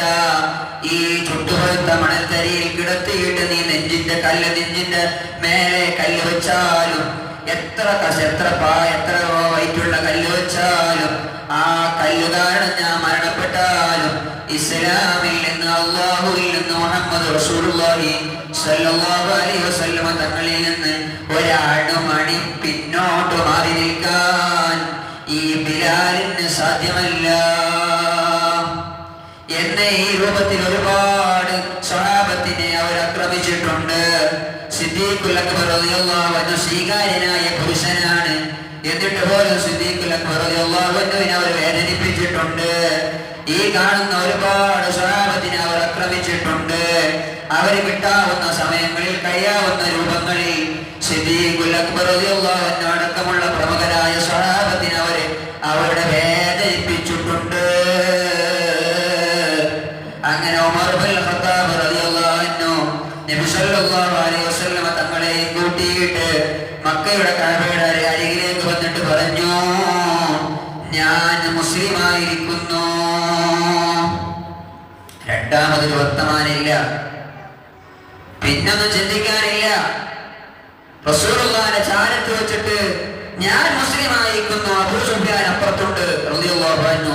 ഇസ്ലാമിലേക്ക് വരുന്നതിന് മുമ്പുള്ള ചരിത്രമാണ്. അബൂ സുഫിയാൻ റളിയല്ലാഹു അൻഹു ഉണ്ട്, ഉത്ബത്തും ശൈബത്തും ഉണ്ട്, അബൂ ജഹലുണ്ട്. എല്ലാവരും ധനികന്മാരാണ്, സമ്പന്നരാണ്, ആഠ്യത്വമുള്ള ആളുകളാണ്, എല്ലാം കൊണ്ട് മുതിർന്ന ആളുകളാണ്, എല്ലാവരും ബഹുമാനിക്കുന്നവരാണ്. ഇവരെ നേരെ വിരൽ ചൂണ്ടിയിട്ട് പറഞ്ഞു, ധൈര്യമുണ്ടെങ്കിൽ നിങ്ങൾക്ക് ഞങ്ങൾ ആക്രമിക്കാം. അബൂജഹലിന്റെ കിളി പോയി. ഇനി എന്ത് പറയാനാ? ആകെ ഉണ്ടായിരുന്നൊരു ധൈര്യം ഉമർ ബിൻ ഖത്താബ് റളിയല്ലാഹു അൻഹു. മൂപ്പരെ വൈമാറിപ്പോയി. എന്തൊരവസ്ഥയാ! അങ്ങനെയാണ് ആദ്യം ഒരു മഹല്ലത്തിലേക്ക് ഒരു ഖതീബ് വന്നാൽ, ആ ഖതീബ് ദീനുമായി പ്രവർത്തനങ്ങൾ നടക്കുമ്പോൾ, അല്ലെങ്കിൽ ഒരു നാട്ടിലേക്ക് ഒരു ആലിമ വന്ന് ദീന് പറഞ്ഞാൽ, സ്വാഭാവികമായിട്ട് ചില ആളുകൾക്ക് ചില വിഷയങ്ങളൊക്കെ ഉണ്ടാവും, അവർക്കെതിരെ അഭിപ്രായം ഉണ്ടാവും. ദീന് ഹക്കായി പറയുമ്പോഴേക്ക് അവർക്ക് വല്ലാത്ത മടുപ്പ് തോന്നും. മോനെ, നിന്റെ മുടി ശരിയില്ല, നിന്റെ വസ്ത്രം ശരിയില്ല, നിന്റെ കഴുത്തിലുള്ള മാല അത് ഇസ്ലാമിന് നിരക്കാത്ത വിഷയമാണ്, നിന്റെ ചുണ്ടിനിടയിലുള്ള വസ്തു അത് മുസ്ലിമായ നിനക്ക് പാടില്ലാത്തതാണ്, ഇസ്ലാം ഓർക്കുന്ന വിഷയമാണ്. അതുകൊണ്ട് പൊന്നുമോനെ, നീ അതിൽ നിന്ന് മാറി നിൽക്കണമെന്ന് പറഞ്ഞു കൊടുക്കുമ്പോൾ, ഒരു പക്ഷേ ആ നാട്ടിലുള്ള ഖതീബ് ഉസ്താദിനെയോ സദർ ഉസ്താദിനെയോ മാദിൻ ഉസ്താദിനെയോ അല്ലെങ്കിൽ ഏതെങ്കിലും ഉപദേശിക്കുന്ന ആളുകളെയോ ദേഷ്യമുണ്ടായേക്കാം. അതുകൊണ്ട് നമുക്ക് ദീന് പറയാതിരിക്കാൻ കഴിയുമോ?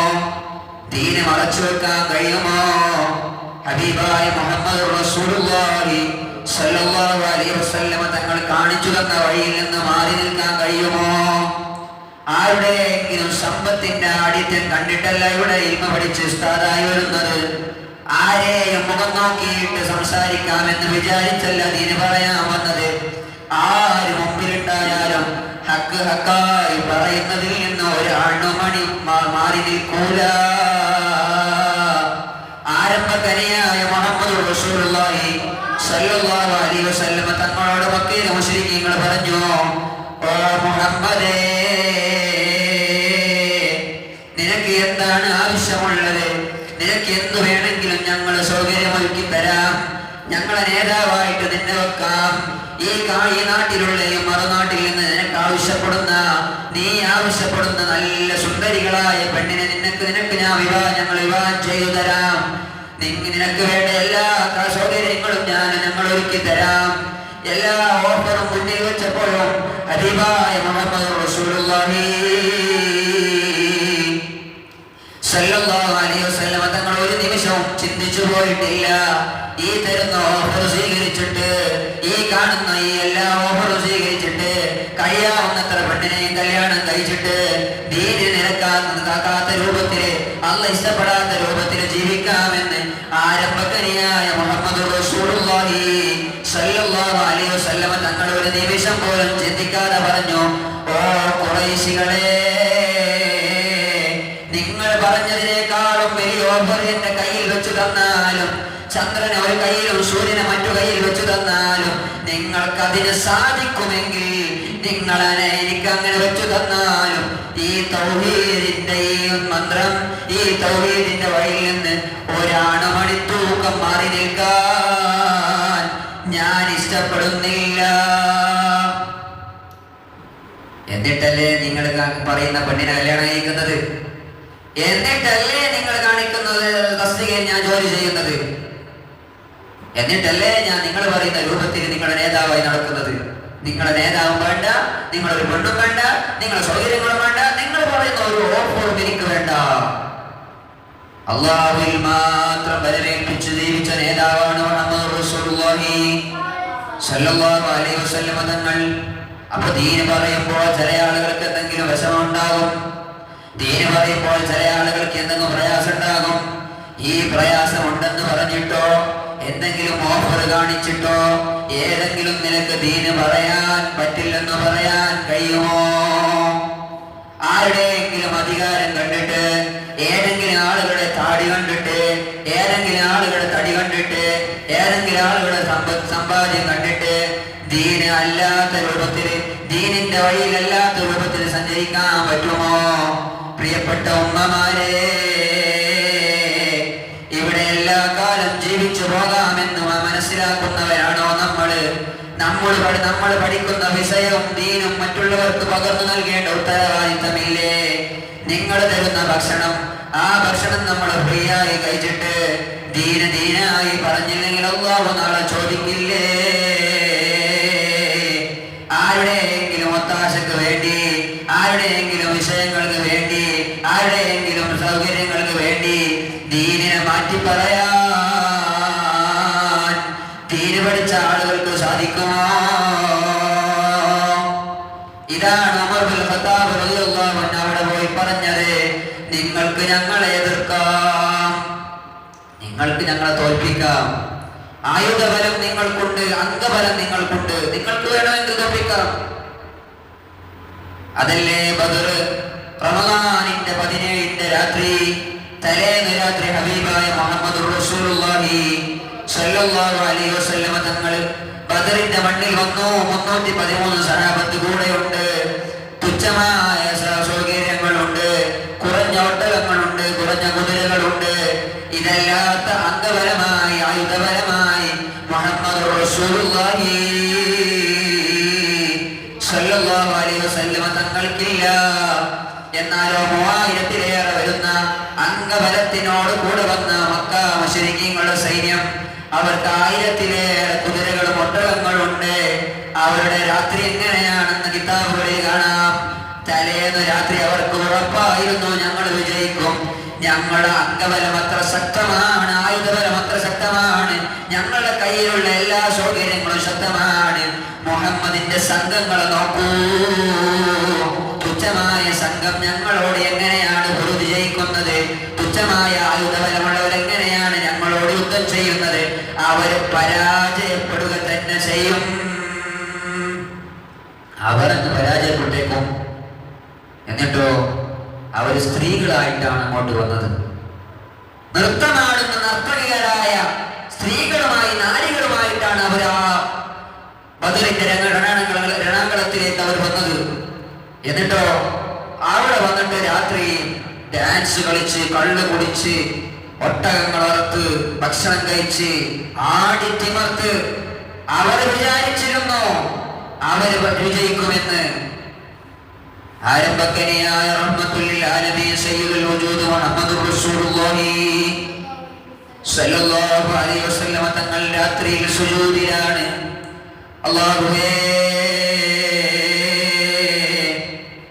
റബ്ബേ, നിന്റെ കാരുണ്യമല്ലാതെ പ്രതീക്ഷിക്കാൻ ഞങ്ങളിലില്ലല്ലോ അല്ലാഹ്. റബ്ബേ, ഞങ്ങളുടെ ബലങ്ങളെ നോക്കൂ, ഞങ്ങളുടെ അംഗബലങ്ങളെ നോക്കൂ. 313 സ്വഹാബത്തല്ലേ ഉള്ളൂ. ഞങ്ങൾ വിജയിക്കാൻ നിന്റെ സഹായമില്ലാതെ ഞങ്ങൾ വിജയിക്കൂല അല്ലാഹ്. നീണ്ട സുജൂദാണ്, കണ്ണിൽ നിന്ന് കണ്ണുനീര് ധാരയായി ഒഴുകുന്നുണ്ട്. മുഹമ്മദുർ റസൂലുള്ളാഹി സ്വല്ലല്ലാഹു അലൈഹി വസല്ലം തങ്ങൾ റബ്ബിനോട് പറയുകയാണ്, അല്ലാഹ്, ഈ ചെറിയ സംഘം ഇവിടെ പരാജയപ്പെട്ടു പോയാൽ പിന്നെ ഈ ഭൂമിലോകത്ത് നിന്നെ ആരാധിക്കുന്ന ഒരു മനുഷ്യരും ഈ ഭൂമിലോകത്ത് ഖിയാമത്ത് നാൾ വരെ കാണാൻ സാധിക്കൂല അല്ലാഹ്. ഈ ചെറിയ സംഘം വലിയ സംഘത്തോട് മുട്ടാൻ പോവുകയാണ്. ഇൻഷാ അല്ലാഹ് ഈ വരുന്ന 17 റമളാൻ 17-നാണ് ബദർ ദിനം. വിപുലമായ പരിപാടി നമുക്ക് നടത്തണം. ബദരീങ്ങൾ ഓർക്കണം, ബദരീങ്ങളെ തവസ്സുലാക്കണം. ചില ആളുകൾ പറയും, എന്തിനാണ് ബദരീങ്ങളെ തവസ്സുലാക്കുന്നത്, അവർക്ക് നിങ്ങളെ സഹായിക്കാൻ കഴിയില്ല. ഈ പറയുന്ന ആളുകൾ വിഡ്ഢികളുടെ സ്വർഗത്തിലാണെന്ന് ഓർമ്മപ്പെടുത്തുകയാണ്. അവർക്ക് നമ്മുടെ സ്വർഗത്തിലേക്ക് വരാൻ ഒരു ചാൻസുമില്ല. വിഡ്ഢികളോടൊപ്പം താമസിക്കാം. പണ്ടൊരാൾ പറഞ്ഞു, സ്വർഗത്തെക്കാളും നല്ലത് നരകല്ലേ.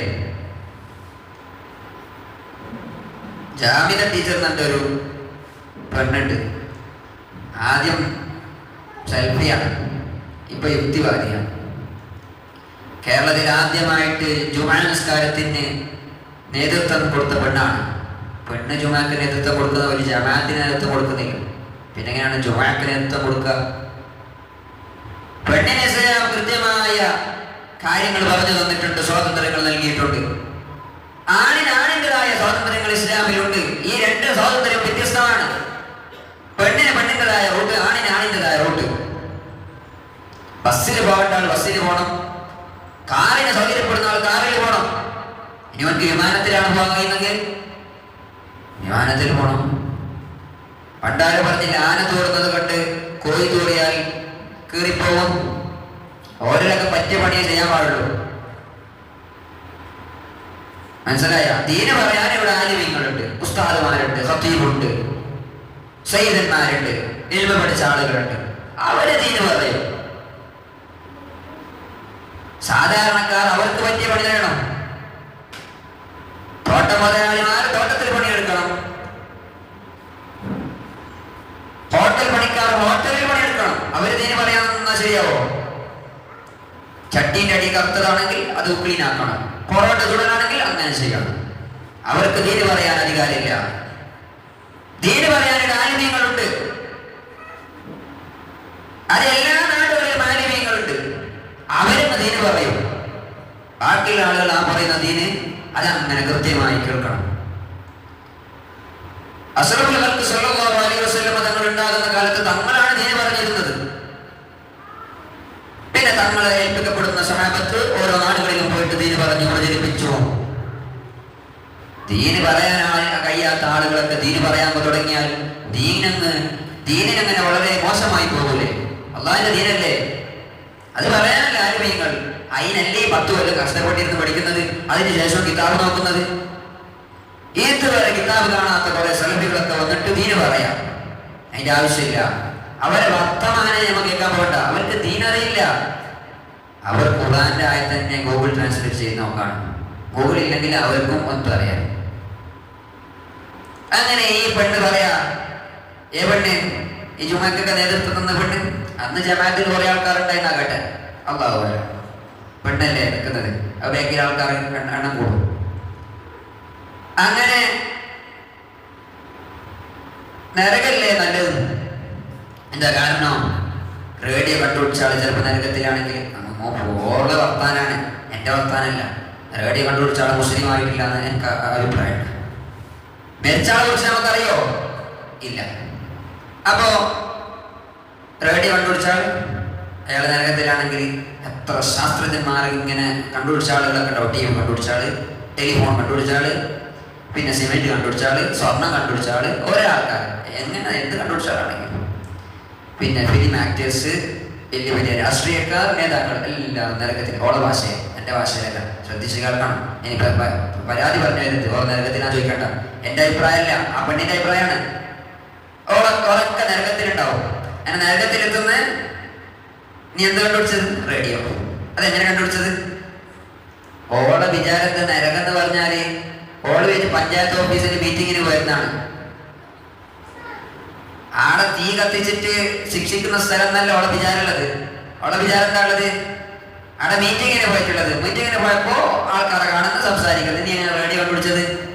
അതിനെന്തൊക്കെ ഉപയോഗിച്ച്? എത്ര മെക്കാനിക്കൽ പ്രോബ്ലം ഉണ്ടേല്? എത്ര വർഷം എടുത്ത്? ഇത് പറയാനുള്ള സ്ഥലം നരകം. ഇങ്ങനെ ജനാലത്ത് മാത്രം തലയിലുള്ള ചില ആളുകൾ ഉണ്ടാവും. ചില ആളോട് ചോദിക്കും, ചുരുങ്ങിയത് നെയ്ച്ചോറൊക്കെ തലയിൽ വേണ്ടി വരും, തലച്ചോറില്ലെങ്കിലും. അങ്ങനെ ചില ആൾ ചോദിക്കല്ലേ, നെയ്ച്ചോറെങ്കിലും തലയിൽ വേണ്ടി വരും. ആ രൂപത്തിൽ എന്തെങ്കിലും ഒന്ന് വേണ്ട. കളി മണ്ണെങ്കിലും ഉണ്ടെങ്കിൽ ചെടി നട്ടറാന്ന് നടുമായിരുന്നു പറയല്ലേ. അങ്ങനത്തെ ഒരു ഇത്. തലച്ചോറുമില്ല, കളിമണ്ണുമില്ല, നെയ്ച്ചോറുമില്ല, ബെർജോറുമില്ല, കാലി തല, കാറ്റുമില്ല. ഇങ്ങനെ കുറെ തലകൾ ഉണ്ടാവും. ഇങ്ങനെ ദീന് പറയാൻ പറ്റാത്ത ആളുകൾ ദീന് പറയുമെന്ന് ദീനുമായി നടക്കുന്ന ആളുകൾ ഉണ്ടാവും. ഏതായാലും ഉമർ ഇബ്നുൽ ഖത്താബ് റളിയല്ലാഹു അൻഹു ധീരതയോട് പറഞ്ഞു, അബൂജഹലിനെ നിൽക്കപ്പെടുകയില്ല. പറയട്ടെ, ബദർ യുദ്ധത്തിന്റെ രംഗമാണ് നമ്മൾ പറഞ്ഞു വരുന്നത്. ആരംഭക്കനിയായ റഹ്മത്തുൽ ലിൽ ആലമീൻ സയ്യിദുൽ വജൂദ് മുഹമ്മദുർ റസൂലുള്ളാഹി സല്ലല്ലാഹു അലൈഹി വസല്ലം തങ്ങൾ അതാ സുജൂദിൽ കിടന്നിട്ട് റബ്ബിനോട് പറയുകയാണ്, അല്ലാഹ്, ഈ ചെറിയ സംഘമുണ്ടല്ലോ, നാളെ വലിയ യുദ്ധത്തിന് പോകാൻ ഉദ്ദേശിക്കുന്നുണ്ടല്ലോ. ഈ സംഘത്തെ നീ പരാജയപ്പെടുത്തിയാൽ ഖിയാമത്ത് നാൾ വരെ ഈ ലോകത്ത് നിന്നെ ആരാധിക്കാൻ ഒരു ഒറ്റ മഖ്ലൂഖ് ഇവിടെ ബാക്കിയാകില്ല. സിദ്ദീഖുൽ അക്ബർ റളിയല്ലാഹു അൻഹു ആലംബകനിയായ തങ്ങളുടെ അടുക്കൽ വന്നിട്ട് പറഞ്ഞു, നബിയേ, എന്തിന് ഭയപ്പെടണം നബിയേ? അല്ലാഹു തആല നമ്മോടൊപ്പം ഇല്ലേ നബിയേ? എന്തിനാണ് തങ്ങൾ ഇങ്ങനെ പ്രയാസപ്പെടുന്നത്? അല്ലാഹു നമ്മെ സഹായിക്കൂല നബിയേ. പിറ്റേ ദിവസം നോമ്പ് നോക്കിയിട്ടാണ് ബദരീങ്ങൾ പ്രയാസപ്പെടുന്നത്. യുദ്ധത്തിനിറങ്ങിയത് നോമ്പുകാരായിട്ടാണ്. എങ്ങനത്തെ നോമ്പ്? അത്താഴം കഴിക്കാമെന്ന് വിചാരിച്ചാൽ അതിന് സൗകര്യങ്ങളില്ല. എന്തെങ്കിലും കഴിക്കാമെന്ന് പറഞ്ഞാൽ അതിനുള്ള സംവിധാനങ്ങളില്ല. ഇന്ന് ഭക്ഷണം വേണ്ട എന്ന് പറയുമ്പോൾ മറ്റു ഭക്ഷണം കിട്ടുന്ന കാലമാണ്. വീട്ടിലില്ലെങ്കിൽ ഹോട്ടലിൽ പോയി കഴിക്കാം, റെസ്റ്റോറന്റിൽ പോയി കഴിക്കാം, കൂട്ടുകാരന്റെ വീട്ടിൽ പോയി കഴിക്കാം, ഓർഡറാക്കി വരുത്തി എത്തിക്കാം. അന്ന് അങ്ങനത്തെ ഭക്ഷണ സൗകര്യങ്ങളില്ല. കാലങ്ങളോളം ദിവസങ്ങളോളം പട്ടിണി കിടന്ന സംഭവങ്ങളില്ലേ? ദിവസങ്ങളോളം വീട്ടിൽ അടുപ്പ് പുകയാത്ത സംഭവങ്ങളില്ലേ? കഴിഞ്ഞ ദിവസം, കഴിഞ്ഞ ഞായറാഴ്ച നമ്മളത് പറഞ്ഞു തന്നതല്ലേ? ഫാത്തിമത്തുൽ സഹ്റ റളിയല്ലാഹുവിന്റെ ചരിത്രം നമുക്ക് പാഠമല്ലേ?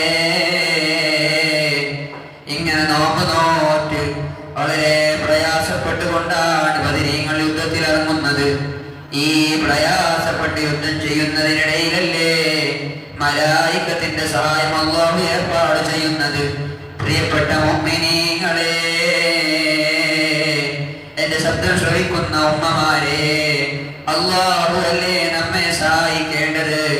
ഏത് പ്രതിസന്ധി വന്നാലും, ഏത് സങ്കടം വന്നാലും, എത്ര വലിയ രോഗം വന്നാലും, ഏത് നിലക്കായാലും സഹായിക്കാൻ പ്രാപ്തനായ റബ്ബ് മാത്രമല്ലേ?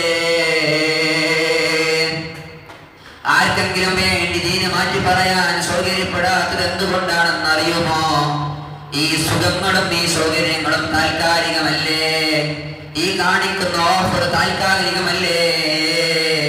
ഏതെങ്കിലും ഒരു ദിവസം മലക്കുൽ മൗത്ത് അസ്റായീൽ അലൈഹിസ്സലാം വന്നിട്ട് ഒരു ദിവസം റൂഹ് പിടിക്കുമെന്ന ബോധമില്ലേ? ഈ ബോധ്യത്തിലല്ലേ ഓരോ ദിവസം കഴിഞ്ഞു പോകുന്നത്? ചെറിയൊരു നെഞ്ചുവേദന വന്നാൽ ഞാനിപ്പോൾ മരണപ്പെട്ടു പോകുമോ എന്ന് ചിന്തിക്കുന്നവരില്ലേ? ചെറിയൊരു ഗ്യാസ് ട്രബിൾ, നെഞ്ചിന് ചെറിയൊരു കടിച്ച്, കാണാത്ത ഡോക്ടറില്ല, കുടിക്കാത്ത മെഡിസിൻ ഇല്ല, ചെലവാക്കാത്ത പണമില്ല. ചെറിയൊരു നെഞ്ചുവേദന വന്നപ്പോഴേക്ക് കയ്യും കാലൊക്കെ വെറുക്കാൻ തുടങ്ങി. പള്ളയുടെ ഒരു ഭാഗത്തൊരു വേദന വരുമ്പോഴേക്ക് പേടിച്ചുപോയി, മരണപ്പെടാൻ സമയമായോ? ഈ നിരക്കാണ് നമ്മളൊക്കെ ജീവിക്കുന്നത്. പിന്നെ എന്തിനാണ് ആരുടെയെങ്കിലും സമ്പത്ത് കണ്ട് മോഹിച്ച് ദീന് മാറ്റി പറയുന്നത്? ഖബറിൽ രക്ഷപ്പെടാൻ ചിന്തിക്കുന്നില്ലേ? നാളെ മഹ്ശറയിൽ രക്ഷപ്പെടണമെന്ന് ആലോചനയില്ലേ? ലിമനിൽ മുൽക്ക്, ആരാണ് ഈ ദിവസത്തിന്റെ അധികാരി എന്ന് അല്ലാഹു ചോദിക്കുന്ന ഒരു ഘട്ടമില്ലേ? നന്മകൾ തേയാതെ വരുന്ന സന്ദർഭങ്ങളിലെ മുഅ്മിനീങ്ങളെ, ഞാൻ പറഞ്ഞു തരുന്ന സംസാരം വർത്തമാനം നിങ്ങൾ കേൾക്കുന്നില്ലേ? നിങ്ങളുടെ ഹൃദയാന്തരങ്ങളിൽ ചെറിയ മാറ്റങ്ങൾ വരുത്തുന്നില്ലേ? ചാർജാക്കണേ മുഅ്മിനീങ്ങളെ, നന്നാകണേ മുഅ്മിനീങ്ങളെ. എന്തെങ്കിലും ഒന്ന് പറഞ്ഞു നിർത്താമെന്ന് വിചാരിക്കാൻ കഴിയുമോ? നിങ്ങൾ ഇഷ്ടപ്പെടുന്ന കാര്യം മാത്രം പറഞ്ഞ് അവസാനിപ്പിക്കാമെന്ന് വിചാരിക്കാൻ പറ്റുമോ? അല്ലാഹു എല്ലാം കേൾക്കുന്നില്ലേ? ആളുകൾക്കനുസരിച്ച് മാറ്റം വരുത്താമെന്ന് പറഞ്ഞാൽ ദീനിന് സാധിക്കുമോ? പള്ളിയിൽ ഉസ്താദിനെന്തും സംസാരിക്കാൻ കഴിയില്ല, ഉസ്താദുമാർക്ക് എന്തും പറയാൻ കഴിയില്ല. ഇഷ്ടപ്പെട്ടില്ലെങ്കിൽ കേസ്. മക്കളെ തല്ലിയാൽ കേസ് മാറി, പ്രിയപ്പെട്ട മുഅ്മിനീങ്ങളൊന്ന് ഈ ഒരു മാസത്തെ പത്രമാധ്യമങ്ങളുടെ വാർത്തകളൊന്ന് പരിശോധിച്ചു നോക്കൂ. ഈ ലോകത്തിന്റെ അവസ്ഥ എന്താണ്? മക്കളൊക്കെ ലഹരിയിൽ അടിമപ്പെട്ട് മാതാപിതാക്കളെ ആക്രമിച്ച് കൊന്നുകളഞ്ഞ്, കുടുംബാംഗങ്ങളെ കൊന്നുകളഞ്ഞ്, പ്രിയപ്പെട്ട അനുജനെയും ജ്യേഷ്ഠനെയും ഉപ്പയെയും ഉമ്മയെയും പ്രിയപ്പെട്ട ഭാര്യമാരെയും ഭർത്താക്കന്മാരെയും കൂട്ടുകാരെയും കൊല്ലുന്ന സന്ദർഭം. സമ്പത്തിന്റെയും സൗകര്യങ്ങളുടെയും പേരിൽ പ്രിയപ്പെട്ടവരെ ഇല്ലാതാക്കണമെന്ന് ചിന്തിക്കുന്ന ഈ ഏറ്റവും മോശമായ സാഹചര്യം എങ്ങനെയാണ് ഈ തലമുറ കടന്നു വന്നതെന്ന് അറിയുമോ? ശിക്ഷിക്കേണ്ട ഇടങ്ങളിൽ ശിക്ഷ ലഭിക്കുന്നില്ല. ആദരിക്കേണ്ടവരെ ബഹുമാനിക്കാൻ, അത് പറഞ്ഞു നൽകാൻ അധ്യാപകർക്ക് കഴിയുന്നില്ല. അതവുകേട് കാണുന്ന മക്കളെ തല്ലാമെന്ന് വിചാരിക്കാൻ പറ്റുമോ? തല്ലുന്നത് പോയിട്ട് കണ്ണുരുട്ടി പേടിപ്പിക്കാൻ പറ്റുമോ?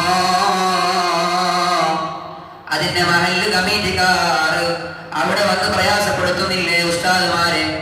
എത്ര മഹല്ലുള്ള ഉസ്താദുമാരാണ് കുട്ടികളെ തല്ലിയതിന്റെ പേരിലോ, അദബ് പഠിപ്പിക്കുന്നതിന്റെ പേരിൽ, ദീന് പഠിപ്പിക്കുന്നതിന്റെ പേരിൽ വെറുതെ തല്ലുക എന്ന മാനദണ്ഡമല്ല. ദീന് പഠിപ്പിക്കാൻ, അച്ചടക്കം പഠിപ്പിക്കാൻ മക്കളെ പേടിപ്പിച്ചതിന്റെ പേരിൽ ആ ഉസ്താദിന് ജോലിയില്ലാതെ ആയിപ്പോയില്ലേ? പിറ്റേന്ന് തന്നെ കത്തുമായിട്ട് വരുന്നില്ലേ മഹല്ല് ഭാരവാഹികൾ? പിറ്റേന്നുമായി കോളർ പിടിക്കാൻ വരുന്നില്ലേ പ്രിയപ്പെട്ട പിതാവ്? പിറ്റേന്നുമായി പള്ളിയുടെ മുറ്റത്ത് വന്നിട്ട് ശബ്ദമെടുക്കുന്നവരില്ലേ ഉമ്മമാരിൽ? മാതാപിതാക്കളെ പ്രയാസപ്പെടുത്തരുതെന്ന് മക്കളോട് പറയാൻ ഈ ഉസ്താദിന് കഴിയുന്നില്ല. മോനെ, നിന്റെ വീട്ടിൽ നീ അച്ചടക്കത്തിൽ വളരണമെന്ന് പറയാൻ ഈ ഉസ്താദിന് സാധിക്കുന്നില്ല. കാരണം എന്തേ? ഒന്ന് ദേഷ്യപ്പെട്ട് നോക്കാൻ, ഒന്ന് സ്നേഹത്തോടെ തലോടാൻ മക്കളോട് കഴിയില്ല. ഈ അടുത്തുവരെ മദ്രസയിൽ പ്രാക്ടീസ് പരീക്ഷയുണ്ട്.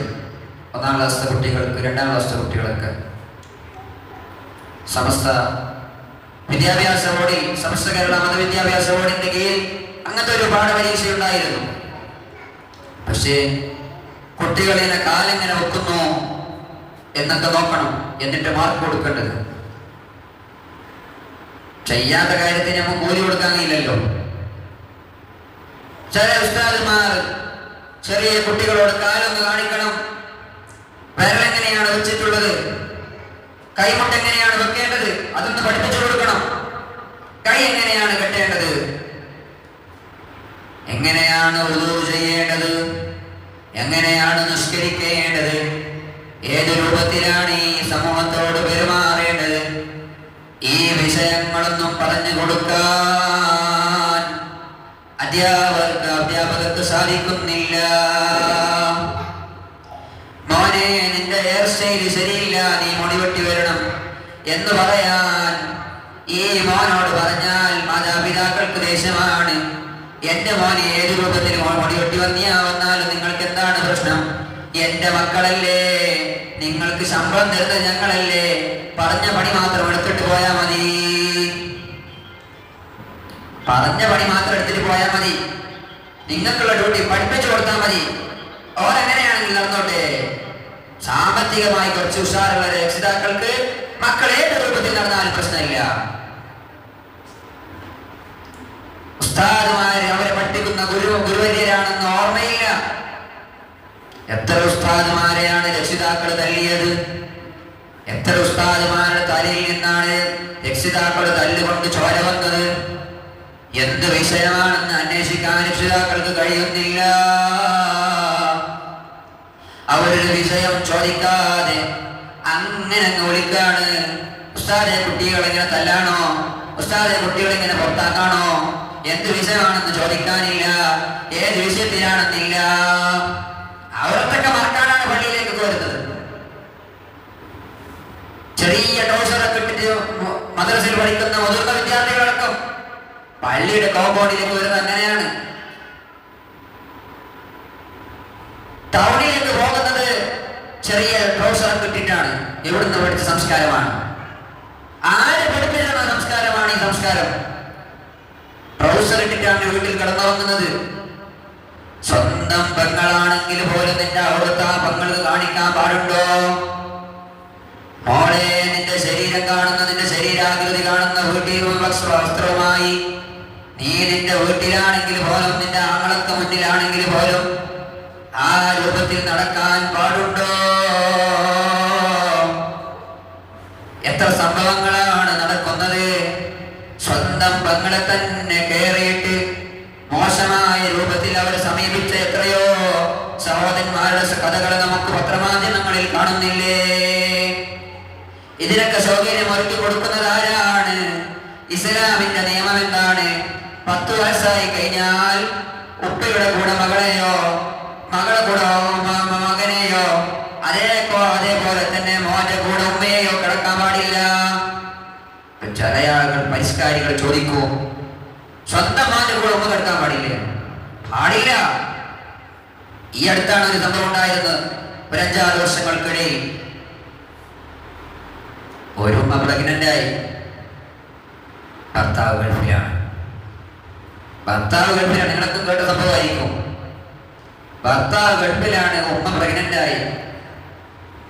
ഭർത്താവ് വിളിച്ചിട്ട് പറഞ്ഞു, പ്രശ്നം വളരെ രൂക്ഷമായ പ്രശ്നം, എന്തും ചെയ്യാനാ? വെറുതെ കാറ്റത്ത് പ്രഗ്നന്റ് ആവില്ലല്ലോ, അതിനെന്നാലും പ്രക്രിയകളൊക്കെ ഉണ്ടല്ലോ. ഞാൻ ഗൾഫിലായിരിക്കും, നീ എങ്ങനെയാണ് പ്രഗ്നന്റ് ആകാം? ചില ആൾക്കാർ വന്നിട്ട് പറയും, ഉസ്താദെ തങ്ങളെ ഭാര്യ 10 വർഷമായി, കുട്ടികളില്ല. ഇപ്പൊ ചോദിക്കൂ, നീയുടെ? ഞാൻ ഗൾഫിൽ. ഒരു കാര്യം ചെയ്യും, ഗൾഫിൽ നടക്ക് ചൈന മാർക്കറ്റ് ഉണ്ടെങ്കിൽ ഒരു കുട്ടി നമുക്ക് പാർസലാക്കാം, മതിയോ? ഗൾഫിൽ നിന്നിട്ട് ഭാര്യ പ്രസവിച്ചില്ല എന്ന് പറഞ്ഞാല് അത് നടക്കും? അങ്ങനെ അതിനൊക്കെ ഒരു സംവിധാനങ്ങളില്ലേ? പെട്രോളിലാണ് വണ്ടി പോകണമെന്ന് പറഞ്ഞാൽ ഈ നിരക്ക് ഈ മനുഷ്യൻ ഗൾഫിൽ നിന്ന് വന്നിട്ട് വളരെ രൂക്ഷമായ പ്രയാസമാണ്. ഭാര്യ വലിയ ബേജാറിലാണ്, ഒരുപാട് ആളുകൾ സംശയത്തിലാണ്. എനിക്ക് അപ്പോഴേ സംശയം ഉണ്ടായിരുന്നു എന്നൊക്കെ പറയുന്ന രൂപത്തിൽ വിഷയങ്ങൾ അത്ര തന്നെ നമുക്കറിയുള്ളൂ. ചിന്തിച്ചത് നമുക്കറിയില്ലല്ലോ, കൂടുതലായി പറയാനില്ല, വിഷയങ്ങൾ മനസ്സിലാക്കിയാൽ മതി. അപ്പൊ എന്താണ് വിഷയം? ഇങ്ങനെ പരിശോധിച്ച് പല ആളുകളെയും ചോദ്യം ചെയ്തു. അവസാനം പോലീസ് ഇങ്ങനെ പരിശോധിച്ച് സ്വന്തം മകനിലേക്ക് തന്നെ വഴിതിരിഞ്ഞു വന്നു. DNA ടെസ്റ്റ് എടുത്തു, മാച്ചാണോ നോക്കി. അതെ, ഉമ്മാന്റെ ഗർഭപാത്രത്തിൽ മകന്റെ കുഞ്ഞാണ് വളരുന്നത്. അല്ലാഹു തആല ഈ ഉമ്മത്തിനെ മുഴുവൻ ശർറിൽ നിന്നും സലാമത്താക്കുമാറാകട്ടെ. അത്തരം വഷളായ കാര്യങ്ങളിൽ അല്ലാഹു തആല നമ്മെ കാത്തു സലാമത്താക്കി തരട്ടെ. ഉമ്മയുടെ ഗർഭപാത്രത്തിൽ സംഭവിക്കാൻ പാടില്ലാത്ത ഒന്നാണ് സംഭവിച്ചുകൊണ്ടിരിക്കുന്നത്. സ്വന്തം ആ ഉമ്മയുടെ ഗർഭപാത്രത്തിൽ നിന്നാണ് ആ മകൻ വന്നിട്ടുള്ളത്. അതേ ഗർഭപാത്രത്തിലേക്ക് അവന്റെ മകനെ അവൻ നൽകിയിട്ടുണ്ട്. എല്ലാം തെളിഞ്ഞു. പോലീസ് ചോദിച്ചു, എങ്ങനെയാണ് സംഭവിച്ചത്? അവൻ പറഞ്ഞു, ഞാൻ എൻ്റെ ഉപ്പയോട് ഒരു ലാപ്ടോപ്പ് കൊടുത്തേക്കാൻ പറഞ്ഞു, ഫോൺ കൊടുത്തേക്കാൻ പറഞ്ഞു. ഞാൻ അതിൽ നിത്യമായി വേണ്ടാത്ത കാര്യങ്ങളൊക്കെ കാണും, ഓരോ സൈറ്റിൽ പോയിട്ട് വേണ്ടാത്ത വിഷയങ്ങളൊക്കെ കാണും, നഗ്നമായ പലതും ഞാൻ കാണും. ഇങ്ങനെ ഞാൻ ഒരു ദിവസം കണ്ടിട്ട് എനിക്ക് ഇങ്ങനെ ആശ വന്നു. സൗകര്യപ്പെട്ട് കിട്ടുന്നില്ല. ആരെങ്കിലും ഒന്ന് കൂടെ കിടക്കാൻ കിട്ടിയിരുന്നെങ്കിലെന്ന് ഞാൻ വിചാരിച്ചു. എന്നിട്ടോ ഈ ചെറുപ്പക്കാർ, ഈ കുട്ടി പറയാണ്, വളരെ ചെറിയ കുട്ടിയാണ്, 9-10 ക്ലാസ്സിൽ പഠിക്കുന്ന കുട്ടിയാണ്, 10-14 വയസ്സുള്ള മോനാണ്. ഈ മോൻ പറയുകയാണ്, ഞാൻ ഉമ്മയെ മയക്കിക്കിടത്താനുള്ള ഒരു മരുന്ന് കൊണ്ടുവന്നു. ഞാനത് റിസർച്ച് ചെയ്ത് മനസ്സിലാക്കിയിട്ട് ആ പൊടി കൊണ്ടുവന്നിട്ട് ജ്യൂസിൽ കലക്കി, പാലിൽ കലക്കിയിട്ട് ഉമ്മാക്ക് നൽകി. രാത്രി ഉമ്മ ഉറങ്ങി എന്നുറപ്പായപ്പോൾ പ്രിയപ്പെട്ട പ്രിയപ്പെട്ട മുഅ്മിനീങ്ങളെ, ഈ വിഷയം ഞാൻ പറയുന്നത് ദീൻ പറയുന്നത് നമുക്ക് വേണ്ടിയാണ്. ഇസ്ലാമിന്റെ നിയമങ്ങൾ നമ്മെ നന്നാക്കാൻ വേണ്ടിയാണ്. ഇസ്ലാം അതിർവരമ്പുകൾ വരച്ചിട്ടുള്ളത് അതിന്റെ അപ്പുറം കടക്കരുതെന്ന് പറയുന്നത് അത് നമ്മുടെ നന്മയ്ക്ക് വേണ്ടിയാണ്. നമ്മെ സൃഷ്ടിച്ച അള്ളാഹുവിന് നമ്മെ കുറിച്ച് ബോധ്യമുണ്ട്, നമ്മെ കുറിച്ച് കൃത്യമായ അറിവുണ്ട്. സിനിമ നടിമാരും നടന്മാരുമല്ല നമ്മളെ കുറിച്ച് പറഞ്ഞു തരേണ്ടത്. ഏതെങ്കിലും ശാസ്ത്രജ്ഞന്മാരല്ല നമ്മളെ കുറിച്ച് പരിചയപ്പെടുത്തി തരേണ്ടത്. ഏതെങ്കിലും യുക്തിവാദികളല്ല നമ്മളെ കുറിച്ച് പറഞ്ഞു തരേണ്ടത്.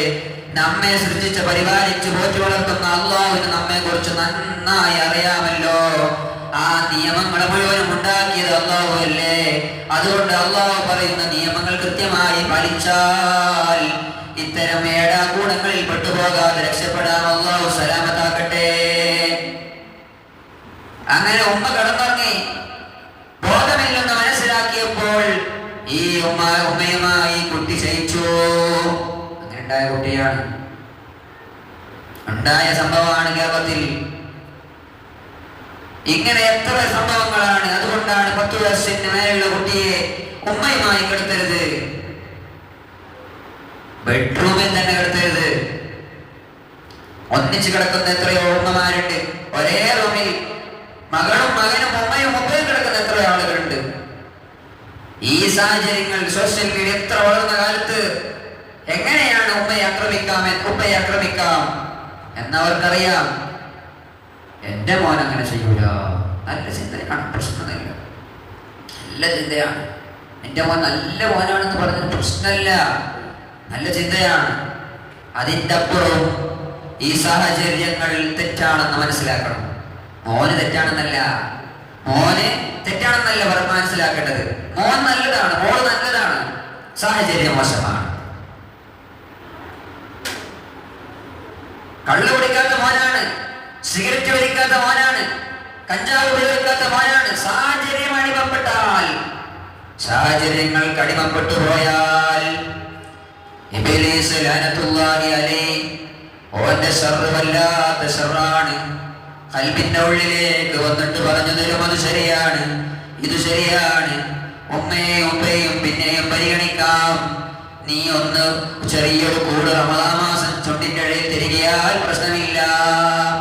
കൂടല്ലേ നോമ്പ് മതിയില്ല എന്ന് ചിന്തിക്കുന്ന ചെറുപ്പക്കാരുണ്ടാകും. ശബ്ദം ശ്രമിക്കുന്നവരിൽ പ്രിയപ്പെട്ടവരെ, അള്ളാഹുവിനെയും ദീനിനെയും ഇസ്ലാമിനെയും മറന്നുകൊണ്ട്, ഈ ദീനിങ്ങനെ നമുക്ക് പഠിപ്പിച്ചു തന്ന സ്വഹാബത്തിനെ മറന്നുകൊണ്ട്, ആരംഭകനിയായ റഹ്മത്തുൽ ലിൽ ആലമീൻ സയ്യിദുൽ വജൂദ് മുഹമ്മദുർ റസൂലുള്ളാഹി സല്ലല്ലാഹു അലൈഹി വസല്ലം തങ്ങളൊക്കെ മറന്നുകൊണ്ട് നമ്മൾ അങ്ങനെ ജീവിക്കാൻ പാടില്ല.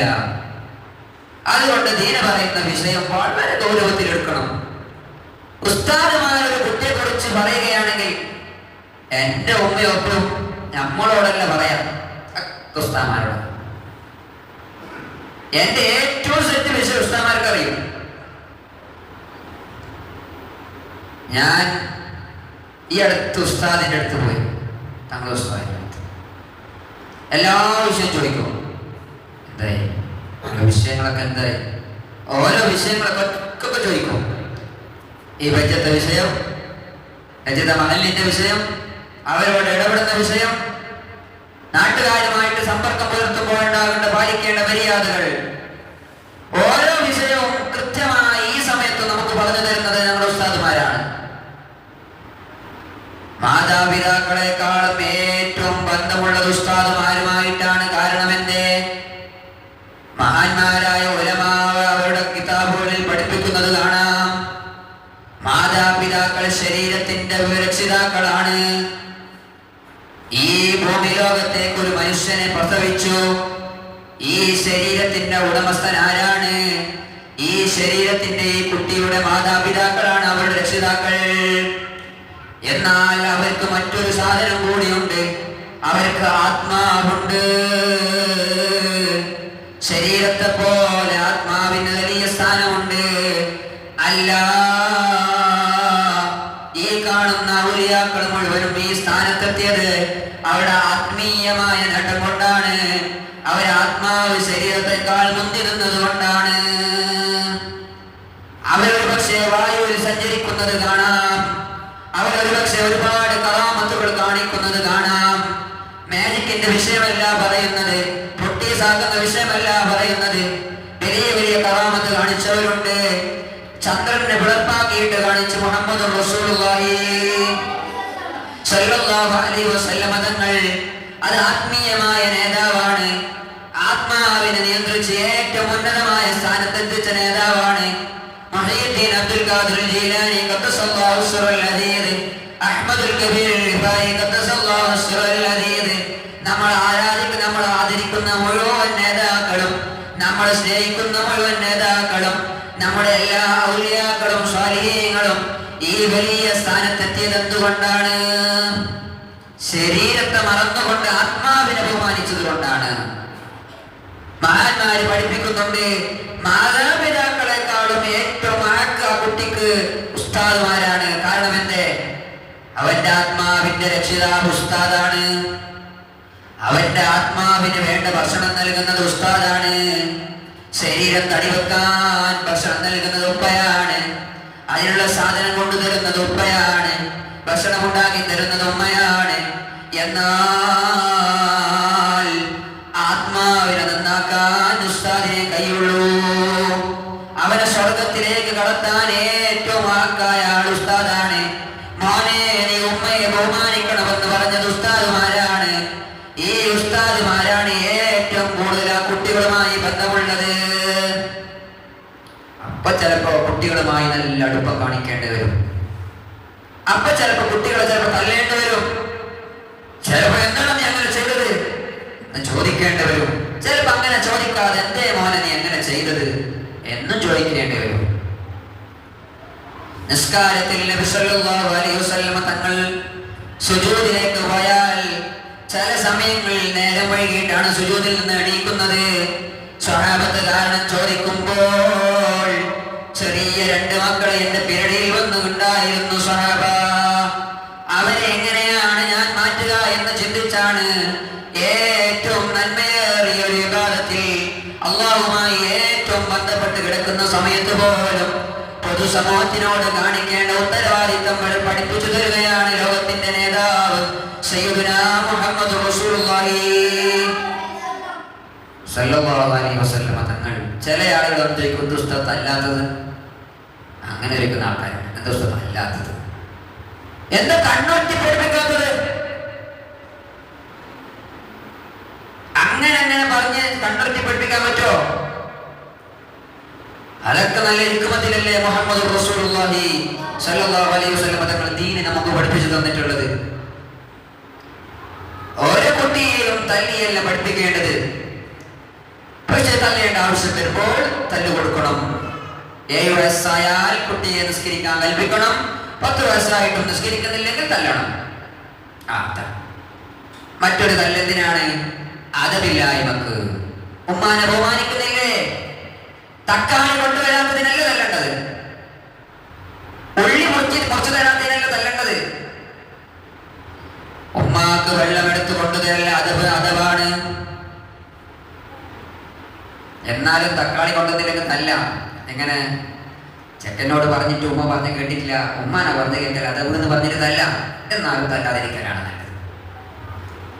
അതവ് നോക്കിയിട്ടുള്ള വിഷയം പറഞ്ഞത്, തല്ലണമെന്നല്ല. ഇപ്പൊ താങ്കളുടെ ഉസ്താദ് തല്ലാൻ വേണ്ടിയിട്ട് ഉപദേശിക്കാണ്, നാളെ മുതൽ വീട്ടിൽ നിൽക്കാൻ പറ്റില്ല എന്ന് അവർ ചിന്തിച്ചുകൊണ്ടിരിക്കുക.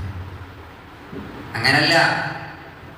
അതവിന് എന്തെങ്കിലും കുറവ് വന്നാൽ പള്ളിയെ ബഹുമാനിക്കണം, ഔലിയാക്കളെ ബഹുമാനിക്കണം, സ്വാലിഹീങ്ങളെ ബഹുമാനിക്കണം, ഉസ്താദുമാരെ ബഹുമാനിക്കണം, മാതാപിതാക്കളെ ബഹുമാനിക്കണം. അയൽവാസികളുമായി ബഹുമാനം വേണം. അയൽവാസിയായിട്ടാണ് നല്ല ബഹുമാനം വേണ്ടത്. കാരണം എപ്പോഴും അവരെ നമുക്ക് ആവശ്യമാണ്. എപ്പോഴും കാണുന്നവരവരാണ്, എപ്പോഴും കൺമുന്നിലുള്ളവരാണ്. ഏത് സന്നിധ ഘട്ടത്തിലും അവരാവശ്യമാണ്. എപ്പോഴും നമ്മളെ കൂടെ കുടുംബക്കാരുണ്ടായിക്കൊള്ളണമെന്നില്ല. അയൽവാസികൾ ഏത് സമയത്തും ചുറ്റുഭാഗത്തുണ്ടാകും. അവർ നമുക്ക് ആവശ്യമാണ്. ദുനിയാവിന്റെ ആവശ്യത്തിനായാലും ആഖിറത്തിന്റെ ആവശ്യത്തിനായാലും അയൽവാസികളുമായി നല്ല ബന്ധം സ്ഥാപിച്ചോ. വേണ്ടാത്ത ആവശ്യത്തിന് പിണങ്ങിയും വേണ്ടാത്ത വിഷയത്തിന് ചീത്ത പറഞ്ഞും വേണ്ടാത്ത കാര്യങ്ങൾക്ക് അടിയോടുകൂടിയും അയൽവാസികളുമായിട്ട് നല്ല ബന്ധം സ്ഥാപിച്ചില്ലെങ്കിൽ നാളെ രക്ഷപ്പെടുമെന്ന് ആരും വിചാരിക്കണ്ട. അയൽവാസി കാഫിറായാലും മുസ്ലിം ആയാലും ഏത് മതത്തിലുള്ള ആയാലും മതത്തിലില്ലാത്ത ആളായാലും അയൽവാസി പട്ടിണി കിടക്കുകയാണെങ്കിൽ ഭക്ഷണം കഴിക്കാൻ മോനെ നിന്റെ കറിയിലേക്ക് ഒരല്പം വെള്ളം ചേർക്കണമെന്ന് പഠിപ്പിച്ചു തന്ന നേതാവാണ് മുഹമ്മദ് റസൂലുള്ളാഹി സ്വല്ലല്ലാഹു അലൈഹി വസല്ലം. തങ്ങൾ ഒരല്പം കറിയിലേക്ക് വെള്ളം ചേർത്ത് ആ കറിയിൽ നിന്ന് അല്പം അയൽവാസിക്ക് നൽകണം. അയൽവാസിക്ക് പ്രയാസപ്പെടുന്നുണ്ടെങ്കിൽ നീ നല്ലതുപോലെ സഹായിക്കണം. പണം കൊണ്ട് സഹായിക്കേണ്ട സന്ദർഭം വന്നാൽ അങ്ങനെ സഹായിക്കണം. തിരിച്ചു തന്നില്ലെങ്കിൽ പോലും നാളത്തെ അല്ലാഹുവിന്റെ കൂലി പ്രതീക്ഷിച്ച് നല്ലപോലെ സഹായിക്കണം. ഞാന്റെ ശരീരം കൊണ്ടാണ് അവരെ സഹായിക്കേണ്ടതെങ്കിൽ വീടിന്റെ മതിൽ പൊളിഞ്ഞു പോയിട്ടുണ്ട്, റോഡിലേക്കാണ് മതിൽ വീണിട്ടുള്ളത്, എന്നാൽ നീ പോയിട്ട് മതിൽ നിന്ന് കല്ലൊക്കെ മാറ്റിയിട്ട് നീ സഹായിക്കാൻ പറ്റുന്ന രൂപത്തിലൊക്കെ സഹായിക്കണം. അത് ഒറ്റ വീട്ടിലത്തെ മതിലല്ലേ, ആണെങ്കിൽ ശരിയാക്കട്ടോ. ഞമ്മക്ക് ഉപകാരണ്ട എന്നങ്ങ് പറഞ്ഞ് മാറി നിൽക്കാൻ പറ്റുമോ? ഓനെ കൊണ്ട് ഉപകാരം ഇല്ലെങ്കിലും ഓനെ കൊണ്ട് ഉപകാരം ഉണ്ടെങ്കിലും ഇല്ലെങ്കിലും നമ്മളങ്ങ് പോയി സഹായിക്കാൻ. അങ്ങനെ ഓരോ ആളുകളെ നോക്കിയിട്ടല്ല നമ്മൾ സഹായിക്കേണ്ടത്. അയൽവാസികളെ ബഹുമാനിക്കണം, സ്നേഹിക്കണം. എല്ലാവരും അങ്ങോട്ടും ഇങ്ങോട്ടും പരസ്പരം സ്നേഹം വേണം. അപ്പൊ ആ നിനക്ക് ദീന നല്ല പോലെ പഠിക്കുകയും പ്രവർത്തിക്കുകയും ചെയ്യണം. അങ്ങനെ ബദർ യുദ്ധം നബി സല്ലല്ലാഹു അലൈഹി വസല്ലം തങ്ങൾ ആ സഹാബത്ത് വളരെ തുച്ഛമായ സഹാബത്തുമായി ബദറിൽ പങ്കെടുത്തു. മലായികത്തിന്റെ സഹായം ഉണ്ടായി. അവർക്ക് സഹായിക്കാൻ ഇബ്ലീസ് ഇറങ്ങി. ഇബ്ലീസ് അവരിങ്ങനെ പിരികേറ്റി വിട്ടു. ചോദിക്കും പോയിട്ട് ഉസ്താദിനോട് എന്തിനു മോനെ തച്ചാൽ വലിയ ഇബ്ലീസ് വരും അടുത്ത്. എന്തിനു ചോദിക്കും? ഭാര്യ പറയാണ് ചോദിക്കും, അല്ലെ ഭർത്താവ് പറയാണ് ചോദിക്കണം എന്തായാലും. അങ്ങനെ ചില നല്ല രക്ഷിതാക്കൾ നമ്മളെ ഈ നാട്ടിലുണ്ട്. നമ്മുടെ നാട്ടിൽ എല്ലാവരും നല്ല രക്ഷിതാക്കളാണ്. അല്ലാഹു തആല ബർക്കത്ത് ചെയ്യട്ടെ. മക്കളൊക്കെ സ്വാലിഹീങ്ങളിൽ പെടുത്തി തരട്ടെ. ദീനായി പറഞ്ഞ് നല്ല നിലക്ക് ജീവിക്കാൻ, നല്ല സ്നേഹത്തോടെ ഐക്യത്തോടെ ജീവിക്കാൻ അല്ലാഹു തആല നമുക്ക് തൗഫീഖ് നൽകട്ടെ. ചില രക്ഷിതാക്കൾ പറയും ഒന്നാ കൊടുത്തത് ഒന്നും കൂടി കൊടുത്തില്ലെങ്കിൽ കുറച്ചും കൂടി നന്നാട്ടില്ല. അങ്ങനെ പറയുന്ന രക്ഷിതാക്കൾ തല്ല് കിട്ടിയെന്ന് വീട്ടിൽ പോയി പറയാൻ കഴിയോ? ഉമ്മ പറയും നിനക്ക് അത്രല്ലേ കിട്ടിയുള്ളൂ, പണ്ട് എന്റെ കാലത്ത് മട്ടിൽ കൊണ്ട് കാട്ടിക്കൊണ്ടെന്നെല്ലാം പറയും ചിലപ്പോ. അങ്ങനെയൊക്കെ ശിക്ഷിച്ചാണ് ഞങ്ങളെ പഠിപ്പിച്ചത്. അതിന്റെ ഗുണം ഈ ആ ജനറേഷനിൽ കാണാനുണ്ട്. അവരാത്മീയതയിൽ അതിന്റെ ഗുണം കാണാനുണ്ട്. അവരെ നിസ്കാരത്തിൽ അതിന്റെ ഗുണം കാണാറുണ്ട്. അവർക്ക് ഖുർആൻ ഓതാൻ അറിയുന്നുണ്ട്. അവർക്ക് ഫാത്തിഹ നല്ല പോലെ തജ്വീദോടെ കൂടെ ഓതാൻ അറിയുന്നുണ്ട്. അവരുടെ സ്വഭാവത്തിൽ അത്ര നല്ല മഹിമയുണ്ട്. ഈ ജനറേഷൻ എവിടേക്കാണ് പോകുന്നത്? അവരെ തല്ലാൻ പാടില്ല, അവരെ നോക്കി പഠിപ്പിക്കാൻ പാടില്ല, അവരെ ഉപദേശിക്കാൻ പാടില്ല. ഒരു നാട്ടിലെ ഒരു മദ്രസ, എന്റെ നാട്ടിന്റെ അടുത്ത് ഒരു മദ്രസയിൽ ഒരു ഉസ്താദിനെ പ്രസിഡന്റിനെ പുറത്താക്കണം. ഇന്നത്തെ വിഷയം ഇതൊന്നല്ല. ഇങ്ങനെ വഴിമാറി വന്നപ്പോ ഒഴുക്കിനനുസരിച്ച് പോകാമെന്ന് വിചാരിച്ച് പറഞ്ഞതാണ്. പുറത്താക്കണം. ആ മദ്രസയിൽ 6ലോ 7ലോ 8ലോ 9ലോ 10ലോ ഏതൊരു ക്ലാസ്സിൽ പഠിക്കുന്ന ഒരു പെൺകുട്ടിയുണ്ട്. ജീൻസ് പാൻറ്റൊക്കെ ഇട്ട് മുടിയൊക്കെ പുറത്ത് കാണിച്ച് അങ്ങനെയൊക്കെ നടക്കുന്ന ഒരു പെണ്ണ്. ഈ പെണ്ണ് ഉസ്താദ് പെണ്ണിനോട് പറയും, മോളെ നീ ഇങ്ങനെ ഇട്ട് നടക്കാൻ പാടില്ല, നിർത്താം, നമുക്കൊന്ന് പെട്ടെന്ന് നിർത്തണം, ഇങ്ങനെ ഇട്ട് നടക്കാൻ പാടില്ല. ഉപദേശം ആ പെണ്ണിന് ഇഷ്ടപ്പെടുന്നില്ല. ഞാൻ ആദ്യം ഓതി ആയത്തെന്താണ്?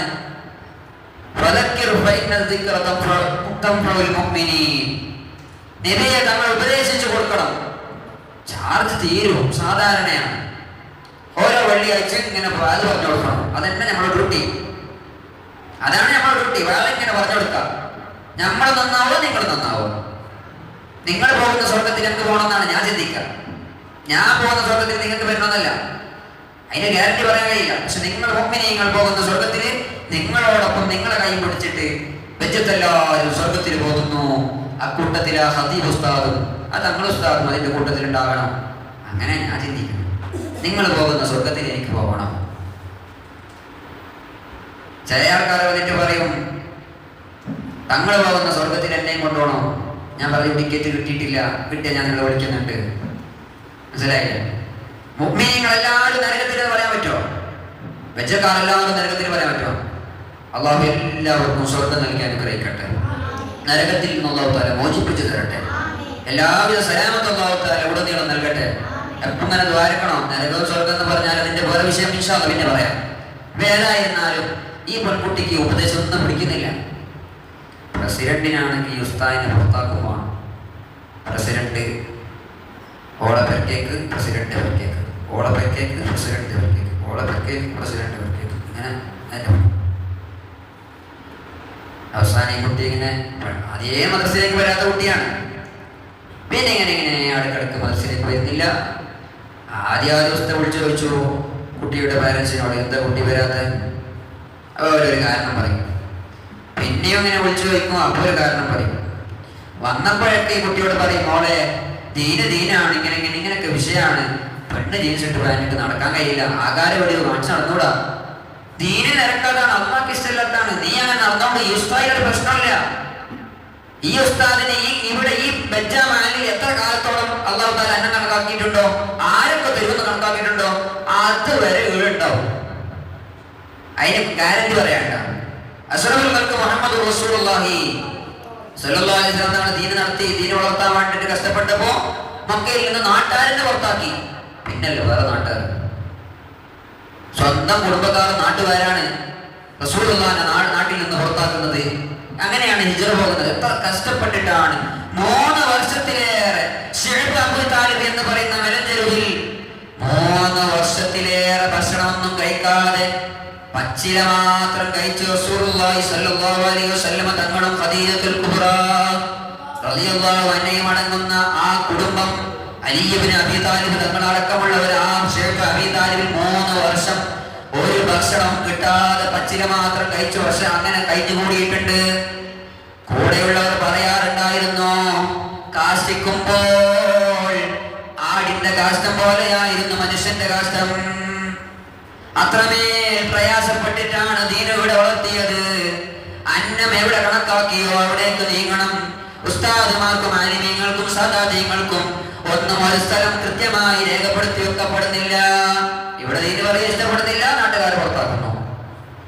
അപ്പുറം പോയിട്ട് അവിടെ ഇന്നത്തെ ആളുകളുണ്ടാവും, ദീൻ പറയുന്ന പുറത്താക്കും.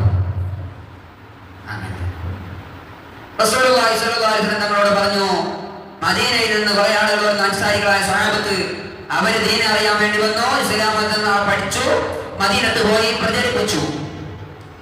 ഒരു ദിവസം അവര് വന്നു പറഞ്ഞു, നബിയെ ഈ പ്രയാസങ്ങളൊക്കെ സഹിച്ച് എന്തിനാണ് നബിയെ തങ്ങൾ ഇവിടെ തന്നെ കഴിയുന്നത്?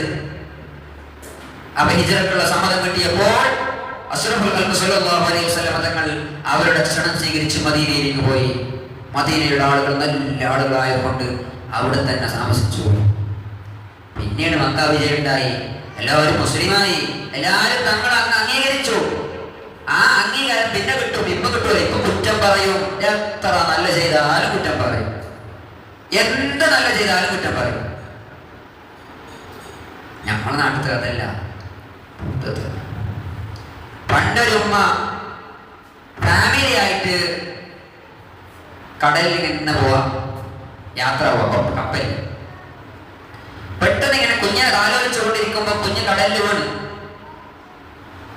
വല്ലാതെ ബേജാറ്, അപ്രാളിങ്ങനെ പ്രയാസമായി, വല്ല വിഷമായി. ഉമ്മ ഇങ്ങനെ ഭയങ്കര ടെൻഷൻ അടിച്ച് അള്ളാഹിനോട് ഇങ്ങനെ ചോദിച്ച് എല്ലാം കൈ ഇങ്ങനെ നോക്കുമ്പോ തിരമാല കുഞ്ഞിനെടുത്തിട്ട് കപ്പലിന്റെ കണ്ടിട്ട് ഉമ്മ കുഞ്ഞിനെടുത്ത് മൊത്തം വെച്ച് എല്ലാം കഴിഞ്ഞിട്ട് കുഞ്ഞിനെ കിട്ടി. പക്ഷെ കുഞ്ഞിന്റെ ഒരു ചെരുപ്പ് കാണില്ല. എങ്ങനെയുണ്ട്? ഇതാണ് പ്രശ്നം. കുഞ്ഞിനെ കിട്ടി, കുഞ്ഞിന്റെ ഒരു ചെരുപ്പ് കാണില്ല. നിങ്ങൾക്ക് കഥ മനസ്സിലായ? വിഷയം മനസ്സിലാകുന്നില്ല. ഇതാണ് കുഴപ്പം. ഇത്രയൊക്കെ ചെയ്തിട്ടും അവസാനം പറയാം അത് ശരിയല്ല. ഓരോരു മാനത്തിന് ഉസ്താമാരെ പുറത്താക്കാൻ കാരണം ഉണ്ടാക്കാം. അങ്ങനെ ഈ പെൺകുട്ടി ഇങ്ങനെ ഉപദേശിച്ചിട്ട് ഒന്നും ശരിയാകുന്നില്ല. ഉസ്താക്ക് ആ കുട്ടി പോയ അത്ര നല്ലത്. അങ്ങനെ ഉണ്ടല്ലോ, പണ്ട് ഖദർ നബി അലൈഹി സ്വലാം ആ കഥ പറയാം. സൂറത്തുൽ കഹ്ഫ് പോലുണ്ട് വെള്ളിയാഴ്ച. അതിൽ ഖദർ നബി അലൈഹി സ്വലാം, മൂസാ നബി അലൈഹി സ്വലാമിന്റെ ഒരു കഥയുണ്ട്. അതിലൊരു കുട്ടീനെ, ആ കുട്ടിയുടെ ഒരു കഥയുണ്ട്. ഇൻഷാ അല്ലാഹ് വയ്യ പറയാം. ഈ കഥ പോലെ നമുക്ക് അങ്ങനത്തെ സൗകര്യങ്ങളില്ല.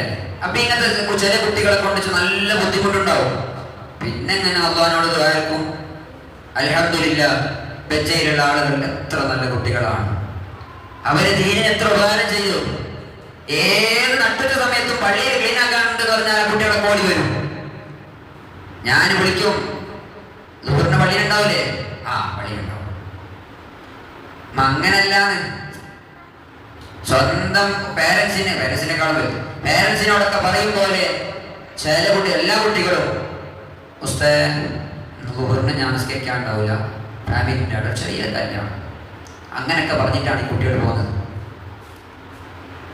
മനസ്സിലായി? അപ്പൊ എത്ര നല്ല കുട്ടികൾ. അല്ലാഹുവേ, ഞങ്ങളെ ഈ കുട്ടികളുമായുള്ള നല്ല സൗഹൃദ ബന്ധം ദീനിന് ഉപകാരപ്പെടുന്ന രൂപത്തിൽ ഞങ്ങൾക്ക് നിലനിർത്തി തരണം റഹ്മാനെ. ഇവരെ കൊണ്ട് നല്ല കൺകുളിർമായി ഈ നാടിനും ഈ കൂടുന്ന നാട്ടുകാർക്കും നീ നൽകണം റഹ്മാനെ. അങ്ങനെ ഈ പെൺകുട്ടിയുമായി ഭയങ്കര പ്രശ്നം. അങ്ങനെ ഒരാൾ വന്നിട്ട് കമ്മിറ്റിക്കാരൻ ഒരുത്തം വന്ന് ചോദിച്ചു, ഉസ്താദെ ആ കുട്ടി എന്താ വരാത്ത? അറിയില്ല. നിങ്ങൾ ഉസ്താദല്ലേ? ഒക്കും. എന്താ കുട്ടി സാധാരണ വരുത്തില്ല. എല്ലാ വിരാസനും ചോദിക്കാൻ പറ്റുമോ? വരുന്നില്ലെന്ന് പറയണം. അങ്ങനല്ലേ? വരുന്നില്ലെന്ന് പറയണം. അങ്ങനെ ചോദിച്ച് എന്താ കുട്ടി വരാത്ത? പിറ്റേ ദിവസം എന്താ കുട്ടി വരാത്ത? ഉസ്താദ് അറിയില്ല. അങ്ങനെ ചെയ്താൽ വിളിച്ചു കളയാം. എന്തേ? ഉമ്മാക്ക് വിളിച്ചു. എന്താ മോള് വരാത്ത? മോള് വരുന്നില്ല. എന്താ വിഷയം? മോള് വരുന്നില്ല. അങ്ങനെ കമ്മിറ്റിക്കാർ പിറ്റേ ദിവസം വന്നു, നിങ്ങളെ കാരണം കൊണ്ടാണ് കുട്ടി വരാത്തത്. സുബ്ഹാനല്ലാഹ്, ഞാൻ കാരണം കുട്ടി വരാത്ത. ഇത്ര കാലം സ്വർഗത്തിലേക്ക് പോയിക്കോട്ടെ എന്ന് വെച്ചിട്ട് ആ കുട്ടി ഉപദേശിച്ചതാണ്. മോളെ, ദീന് നിരക്കാത്തതാണ്. ഞങ്ങൾക്കൊരു പ്രശ്നമില്ല. ഞാൻ എന്നെ കിട്ടുന്ന സ്ഥലത്ത് പോവും. ഇവിടെ അല്ലെങ്കിൽ മറ്റൊരു സ്ഥലത്ത് പോയിട്ട് ഞാൻ എൻ്റെ ദൗത്യം ഞാൻ ചെയ്യും. മക്കത്തല്ലെങ്കിൽ മദീനത്തിന് ഈജിപ്തിൽ റസൂലുള്ളാഹിന്റെ 1,00,000 ചെല്ലാനും സഹാബത്ത് മുഴുവനും മദീനത്ത് അന്തിവിശ്രമം കൊള്ളുന്നില്ല. അതിൽ കേരളത്തിൽ വന്ന സഹാബത്തുണ്ട്. തമീം അൽ അൻസാരി റളിയല്ലാഹു അൻഹു കേരളത്തിലാണ്. ഒരുപാട് റാഫി ഇബ്നു മാലിക് റളിയല്ലാഹു അൻഹു ഈ അടുത്തല്ലേ ഇവിടെ ഇച്ചിലങ്കോടിൽ. അതേപോലെ ഹബീബ് ഇബ്നു മാലിക് റളിയല്ലാഹു അൻഹു, ഒരുപാട് മഹാന്മാർ സഹാബത്ത്, വലിയ സഹാബത്ത് മുഴുവനും 10,000-ൽ ചുരുങ്ങിയ സഹാബത്ത് മാത്രമേ മദീനത്ത് മക്കത്തായിട്ടുള്ളൂ എന്നാണ് കണക്ക്. ബാക്കി 1,00,000 ചില്ലാനും സഹാബത്ത് അവിടെ ലോകത്തിന്റെ വിവിധ ഭാഗങ്ങളിൽ അവർ ഈ പ്രബോധന പ്രവർത്തനങ്ങൾക്ക് വേണ്ടി പോയിട്ടുണ്ട്. അതിൽ കുറെ സഹാബത്തിനെ പല ആളുകളും കൊന്നിട്ടുണ്ട്. ചരിത്രമാണ്. നേരെ പറയുന്നതിന്റെ പേരിൽ അങ്ങനെയൊക്കെ ഉണ്ടാകും. സഹിക്കണം. സഹിക്കണമെങ്കിൽ മാത്രമേ ഈ വെള്ളിട്ട് നടന്നാൽ മതി. അല്ലെങ്കിൽ കണ്ട കണക്കാൻ പോയിക്കൂടെ? നിങ്ങൾക്ക് ദാനം കിട്ടൂലെ? അങ്ങനെ ഉസ്താദിന് വലിയ പ്രയാസമായി. നല്ലത് മാത്രം പറഞ്ഞു കൊടുക്കുന്ന പ്രിയപ്പെട്ട ഉസ്താദ് വളരെ പ്രയാസപ്പെട്ടിട്ട് 2 ദിവസം ഇങ്ങനെ കഴിഞ്ഞ്. എന്താണ് ഈ പ്രശ്നം? അറിയില്ലല്ലോ, അറിവിലൊന്നുമില്ലല്ലോ. ഒരു ദിവസം ഇശാ നിസ്കാരമൊക്കെ കഴിഞ്ഞ്, ഇശാ നിസ്കാരത്തിന് വേണ്ടിയിട്ട് ഞങ്ങളുടെ നാട്ടിലൊക്കെ 9 മണി വരെയാണ് മദ്രസ. രാവിലെയും 9 മണി വരെ. അതിൻ്റെ ഇടയിൽ സ്കൂളിൽ പോകുന്ന കുട്ടികൾക്ക് മാത്രം പേര് വന്നാൽ പോകും. അല്ലാത്ത കുട്ടികൾ അവിടെ ഇരിക്കും. 10-10:30ക്കാണ് ഞങ്ങൾക്ക് സ്കൂൾ തുടങ്ങുന്നത്. ഞങ്ങളുടെ നാട്ടിൽ 10:30ക്കാണ് സ്കൂൾ. അങ്ങനെ 9 മണിക്കാണ് മദ്രസ വിടാറ്. അപ്പൊ ഇശായി നിസ്കരിക്കാനും ഉസ്താദും ആൺകുട്ടികളും പള്ളിക്ക് പോകും. പെൺകുട്ടികൾ മദ്രസയിൽ നിന്നാണ് നിസ്കരിക്കുക. മഗ്‌രിബും ഇശാവും ഹദ്ദാദൊക്കെ ഇവിടെ കൊണ്ടുവരണം. ഹദ്ദാദൊക്കെ ചെല്ലുന്ന മക്കൾ വേണം. ഈമാനും ആത്മീയതയുള്ള മക്കളുണ്ടെങ്കിലേ നമ്മൾ നന്നാവുള്ളൂ നാട്. ഏതായാലും നീട്ടിക്കൊണ്ടുപോകുന്നില്ല. ഈ കുട്ടീൻ്റെ വിഷയം ചോദിക്കാൻ കമ്മിറ്റിയുള്ള കുറച്ച് ആളുകളും ഈ പ്രസിഡന്റും വന്ന് സത്യം മാത്രം പറയണം, കളവ് പറയാൻ പാടില്ല എന്നൊക്കെ വെച്ചിട്ട് ഓരോ കുട്ടികളെയും കുടഞ്ഞ് ചോദിച്ച്, ഉസ്താദ് എന്തിനാ ക്ലാസ് എടുത്ത് തരുന്നത്? ഉസ്താദ് എന്താക്കുന്നത്? ഉസ്താദ് എന്ത് തോന്നുന്നത്? ഉസ്താദിന് എന്ത് വേണ്ടേ? ഉസ്താദിൻ്റെ നാടയുടെ ഇങ്ങനെ ഓരോ വിഷയം. ഉദാഹരണം കേട്ടോ, എന്ത് ചോദിച്ചെന്ന് അറിയില്ലല്ലോ. ഇങ്ങനെ ഓരോ വിഷയം ചോദിച്ച്. അപ്പോൾ ഒരു പെൺകുട്ടിയോട് ചോദിച്ചപ്പോൾ പെൺകുട്ടി പറഞ്ഞത് കളവാണ്. ആ പെൺകുട്ടി ഈ പ്രസിഡന്റിനോട് വേണ്ടാത്തത് പറഞ്ഞു, കളവാണ്. കാരണം ആ പെൺകുട്ടി എന്നോട് പറഞ്ഞിനി, ഓളെ ക്ലാസ്സിലാണ്. എന്താ പറഞ്ഞത്? ഉസ്താദിനെ നമുക്ക് എന്താക്കാം, ഞങ്ങൾ മദ്രസ നിർത്തണം, ഞാൻ മതിയാക്കണം, ഈ കേട്ട് മടുത്ത്. അതുകൊണ്ട് എന്താക്കണം, നമുക്ക് ഇങ്ങനെ കാരണം പറയാം, ഉസ്താദ് അങ്ങനെ ആക്കി എന്ന് പറയാം, നമുക്ക് രണ്ടാൾക്ക് നിർത്താം എന്ന് പറഞ്ഞ് എന്നിട്ട് ആ പെൺകുട്ടി മതിയാക്കാൻ വേണ്ടി വിചാരിച്ചു. പക്ഷെ ഈ പെൺകുട്ടിയാണ് നല്ല പഠിക്കുന്ന പെൺകുട്ടിയാണ്. ഈ പെൺകുട്ടി പറഞ്ഞു എന്നോട് ഈ പെൺകുട്ടി ഇങ്ങനെ വിഷയം പറഞ്ഞിന്. അപ്പോൾ കമ്മിറ്റിക്കാർക്കൊക്കെ കള്ളി വെളിച്ചത്തായി. അങ്ങനെ ഉസ്താദുമാരെ അധ്യാപകരെ ഒക്കെ പുറത്താക്കാൻ വേണ്ടിയിട്ട് എന്തിനേറെ പറയുന്നു, സ്വന്തം വാപ്പാക്കെതിരെ തന്നെ എൻ്റെ വാപ്പ എന്നെ വേണ്ടാത്ത ചെയ്തു എന്ന് പറഞ്ഞ മക്കൾ എത്രയോ ഉണ്ട്. പയ്യ നിരാപരാധിത്വം തെളിഞ്ഞപ്പോൾ ഭാവി പോയില്ലേ ആ പിതാവിൻ്റെ, ഭാവി പോയില്ലേ ആ അധ്യാപകന്റെ, നാണക്കേടായില്ലേ ഈ സമൂഹത്തിന്റെ മുമ്പിൽ. ഏത് മനുഷ്യനാണ് ആള് പോയിട്ട് ന്യായവും അന്യായവും ചോദിക്കുന്നത്? എന്തൊക്കെ ഒരു വിഷയം കാണുമ്പോഴേക്ക് കയറി എന്ന് മേഞ്ഞ് ഇടപെടന്നെ വിട്ട് അലക്കന്നെ. ശരി എന്നാന്ന് ചോദിക്കാനൊക്കെ അറിയട്ടെ, എന്താണ് അതിന്റെ പ്രശ്നം? രണ്ട് വാദിഭാഗവും പ്രതിഭാഗവും ആളുകളെയും നിർത്തിയിട്ട് ചോദിക്കേണ്ട വിഷയം ഇതൊന്നും ചോദിക്കാതെ, ഇങ്ങനെ ഒന്നും ചോദിക്കാതെ ഒരു തീരുമാനം എടുക്കലെന്ന്. എല്ലാവർക്കും നല്ല ആൾക്കാർ, എല്ലാവരും നല്ല ആൾക്കാർ. ആ ചെയ്ത് കുടുങ്ങിപ്പോയ ആൾ മാത്രം തെറ്റ് ചെയ്ത ആൾക്കാർ. അങ്ങനത്തെ ഒരവസ്ഥ അള്ളാഹു സലാമത്താകട്ടെ, അള്ളാഹു രക്ഷപ്പെടുത്തി തരട്ടെ. പ്രിയപ്പെട്ട മുഅ്മിനീങ്ങളെ, നമ്മൾ നമ്മുടെ ജീവിതം വളരെ സൂക്ഷ്മതയോടെ നടത്തണം. നല്ല നിലക്ക് ജീവിക്കണം, മറ്റുള്ളവരോടൊക്കെ നല്ല നിലക്ക് പെരുമാറണം. ഈ നിലക്കൊക്കെ ജീവിച്ചാൽ നമുക്ക് രക്ഷപ്പെടാം. അല്ലാഹുവാണ് നമ്മുടെ ഏറ്റവും അഭയം. അല്ലാഹു അല്ലാതെ നമുക്ക് ആരെയും ഒരാളെയും നമുക്ക് രക്ഷപ്പെടാൻ അല്ലാഹു അല്ലാതെ മറ്റൊരു വഴിയില്ല. ഏതു സങ്കടത്തിൽപ്പെട്ട് കിടക്കുകയാണെങ്കിലും, ഏത് പ്രതിസന്ധി വന്ന് കിടക്കുകയാണെങ്കിലും അല്ലാഹുവിലേക്ക് നമ്മൾ കരമുയർത്തിയാൽ, പ്രിയപ്പെട്ട രക്ഷിതാക്കളെ, തഹജ്ജുദിന് എണീക്കണം, നിസ്കരിക്കണം, നന്നായി കരഞ്ഞു ദുആ ചെയ്യണം, കണ്ണിൽ നിന്ന് കണ്ണുനീർ ധാരയായി ഒഴുകണം. റബ്ബേ, നീ തന്ന ഔദാര്യങ്ങൾ ഒരുപാടുണ്ട്, നീ തന്ന ഔദാര്യത്തിൽ മാത്രം ജീവിക്കുന്ന ആളാണ് ഞാൻ. നീ എനിക്ക് ഗുണവും സന്തോഷവും നൽകണം റബ്ബേ, പ്രയാസങ്ങളൊക്കെ നീക്കിത്തരണം റബ്ബേ. എന്നാൽ ഇന്ന് അള്ളാഹിനോട് പറയണം. മുഅ്മിനീങ്ങളെ, എല്ലാം പറയണം റബ്ബിനോട്. അല്ലാഹു അല്ലാതെ പിന്നെ ആരാ നമുക്ക് നമ്മുടെ വിഷയങ്ങൾ ചെയ്തു തരാനുള്ളത്? വീട് വേണോ? അള്ളാഹിനോട് പറയണം. സമ്പത്ത് വേണോ? അള്ളാഹുവിനോട്. നമ്മുടെ രക്ഷിതാവല്ലേ, ഒന്ന് ചിന്തിച്ചു നോക്കണം. അപ്പൊ എന്നോട് ഉദാഹരണം പറയാണ്, എന്നോട് ഇപ്പോൾ ഒരാൾ പറയാം ഇങ്ങനെ വിഷയം വേണമെന്ന് പറഞ്ഞാൽ ഞാൻ എന്താ പറയാ?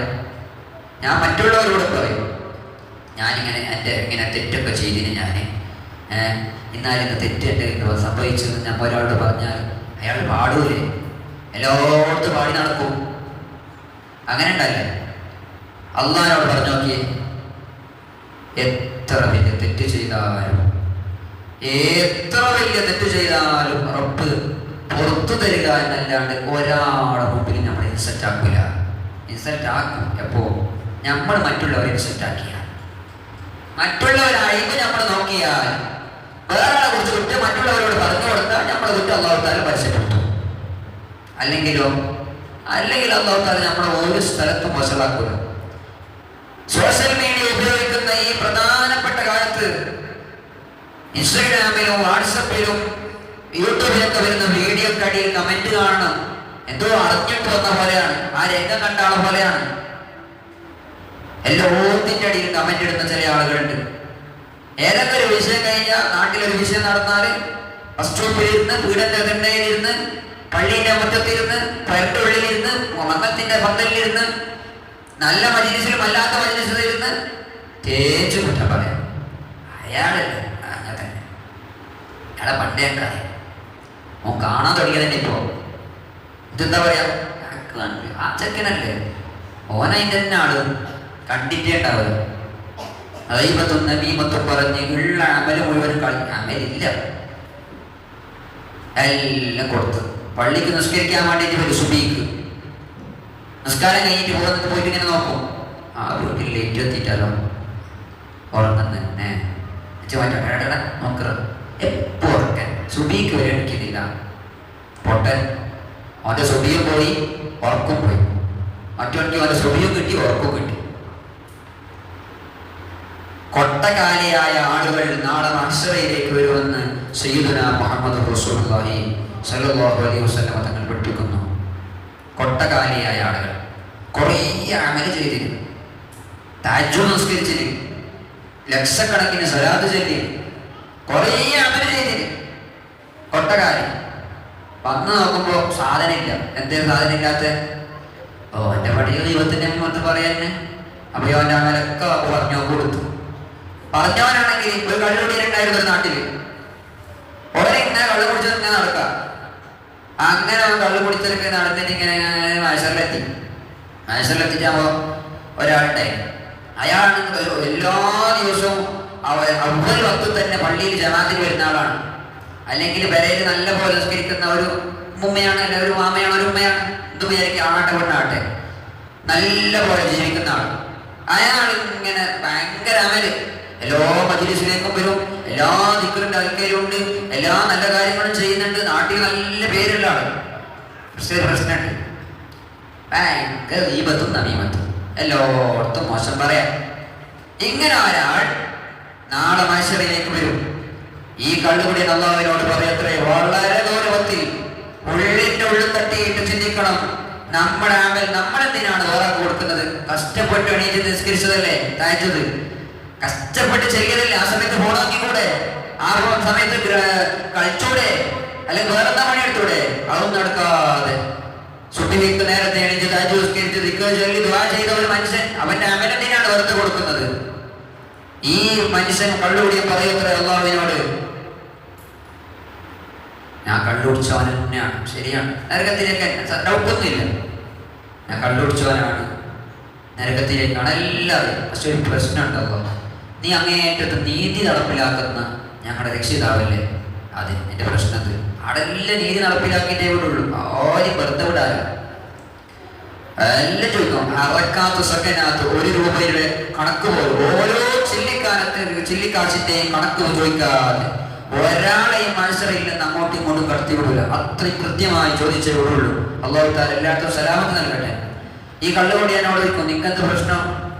അവൾ പറയും, ആ ഹാജിയില്ലേ, ആ അജ്ജമ്മയില്ലേ, ആ താത്തയില്ലേ, സ്വർഗത്തിലേക്ക് പോകുന്ന കാണുന്നുണ്ട്, ഓൾ അമൽ ചെയ്തിന്, ആ ഹാജി അമൽ ചെയ്തിന്, അവിടെ സ്വർഗത്തിൽ പോകുന്നു, നീ കള്ളുടിച്ച് നടന്ന് അല്ല. ആ ഹാജി എന്നെ കള്ളുകുടിയാന്ന് വിളിച്ചിന്, അക്ക് ഇഷ്ടപ്പെട്ടിട്ടാണ്, സംഭവം കള്ളുകുടി തന്നെയാണ്, പക്ഷെ അക്ക് ഇഷ്ടപ്പെട്ടിട്ടില്ല. അപ്പോൾ അല്ലാഹു തആല ചോദിക്കും, എന്താക്കണം? അക്കോന്റെ അമല് തരണം. ഞാനും പരാജയപ്പെട്ട് കിടക്കുന്നുള്ളത്, ഓ വിളിച്ചതിന്റെ കണക്കനുസരിച്ച് ഇങ്ങനെ അമല് ഇങ്ങനെ ഇട്ട് കൊടുക്കും. വയ്യ നമുക്ക് കൊട്ടക്കായി അമല് അത്ര മാൻ വിളിച്ചിനാണ്. പിന്നെയുണ്ട് കുറേ ആൾക്കാർ പറഞ്ഞത് ഓർക്കും കൊടുക്കാനുണ്ട്, കൊടുത്ത് തീർന്ന് ഈ കൊട്ട കാലിയായി, നിസ്കരിച്ച നിസ്കാരമെല്ലാം തീർന്ന്. ഈ കള്ളുകൂടിയൊക്കെ ഓൻ പോയി സ്വർഗത്തിൽ. ഇവനിപ്പോ നരകത്തിന്റെ തട്ടിലാണ്. നിസ്കരിച്ചവന്റെ കഥയാ പറഞ്ഞത്, റസൂലുള്ളാഹി പറഞ്ഞ കഥയാണ്, കളവല്ല. സാദിഖുൽ മസ്ദൂഖ് മുഹമ്മദ് റസൂലുള്ളാഹി സ്വല്ലല്ലാഹു അലൈഹി വസല്ലം തങ്ങൾ പറഞ്ഞ കഥയാണ്. ഇങ്ങനെ വേറെ പറയും, ഓൻ അന്യം ചെയ്ത് വിളിച്ചിനാണ്. നോക്കുമ്പോ പല അമല് തരാനില്ല. പിന്നെന്താ ചെയ്യാ? ഈ ഇവന്റെ തെറ്റുണ്ടല്ലോ, നരകത്തിലേക്കല്ല പോട്ടെ, അപ്പൊ ഇവന്റെ തെറ്റുണ്ടല്ലോ, ഈ തെറ്റെടുത്തിട്ട് ഇവൻ കൊടുക്കും. അപ്പൊ ഇവന്റെ തെറ്റിന്റെ ഭാരം കൂടി, ചെയ്യാത്ത തെറ്റ് നമ്മളത് പെരടിയിൽ കൂടി. എന്തിനാണ് മറ്റുള്ള ആളുകളെ ചീത്ത പറയാൻ പോകുന്നത്? നമുക്ക് നമ്മുടെ കാര്യം തന്നെ നോക്കിയിട്ട് തീരുന്നില്ല സമയം. അത്രമാത്രം കണ്ടമാന കാര്യങ്ങൾ നമുക്കിവിടെ ചെയ്യാനുണ്ട്. പിന്നെ നമ്മളെന്തിനാണ് വേറെ ആളുകളെ കുറിച്ച് കുറ്റം പറയുന്നത്, വേറെ ആളുകളെ കുറിച്ച് ചിന്തിക്കുന്നത്? മറ്റൊരെന്തുമാണ് ചെയ്തോട്ടെ, നമ്മുടെ വിഷയമില്ലല്ലോ. ഓനെന്ത് ചെയ്തില്ല, നമ്മളെ കബറിലേക്ക് പോകുന്നില്ല, നമ്മളെ മനുഷ്യരുടെ സഹായമില്ല. ആ നിലക്ക് നല്ല ചിന്തയും നല്ല വിചാരവുമായി നടന്നാൽ പ്രിയപ്പെട്ട ഉമ്മമാരെ നമുക്ക് രക്ഷപ്പെടാം. ഈ കേൾക്കുന്ന ക്ലാസുകളും എൽമിന്റെ മജ്‌ലിസുകളൊക്കെ ഉപകാരപ്പെടണം. നല്ല നിലക്ക് തന്നെ ജീവിക്കാൻ ഉമ്മമാർ ശ്രദ്ധിക്കണം. ആരെയും ഉമ്മമാർ ഈ ബജ്ജയിലുള്ളവർ നല്ല ആളുകളാണ്. അല്ലാഹുവേ, ഇവർക്ക് നീ ബർക്കത്ത് ചെയ്യണേ റഹ്മാനേ.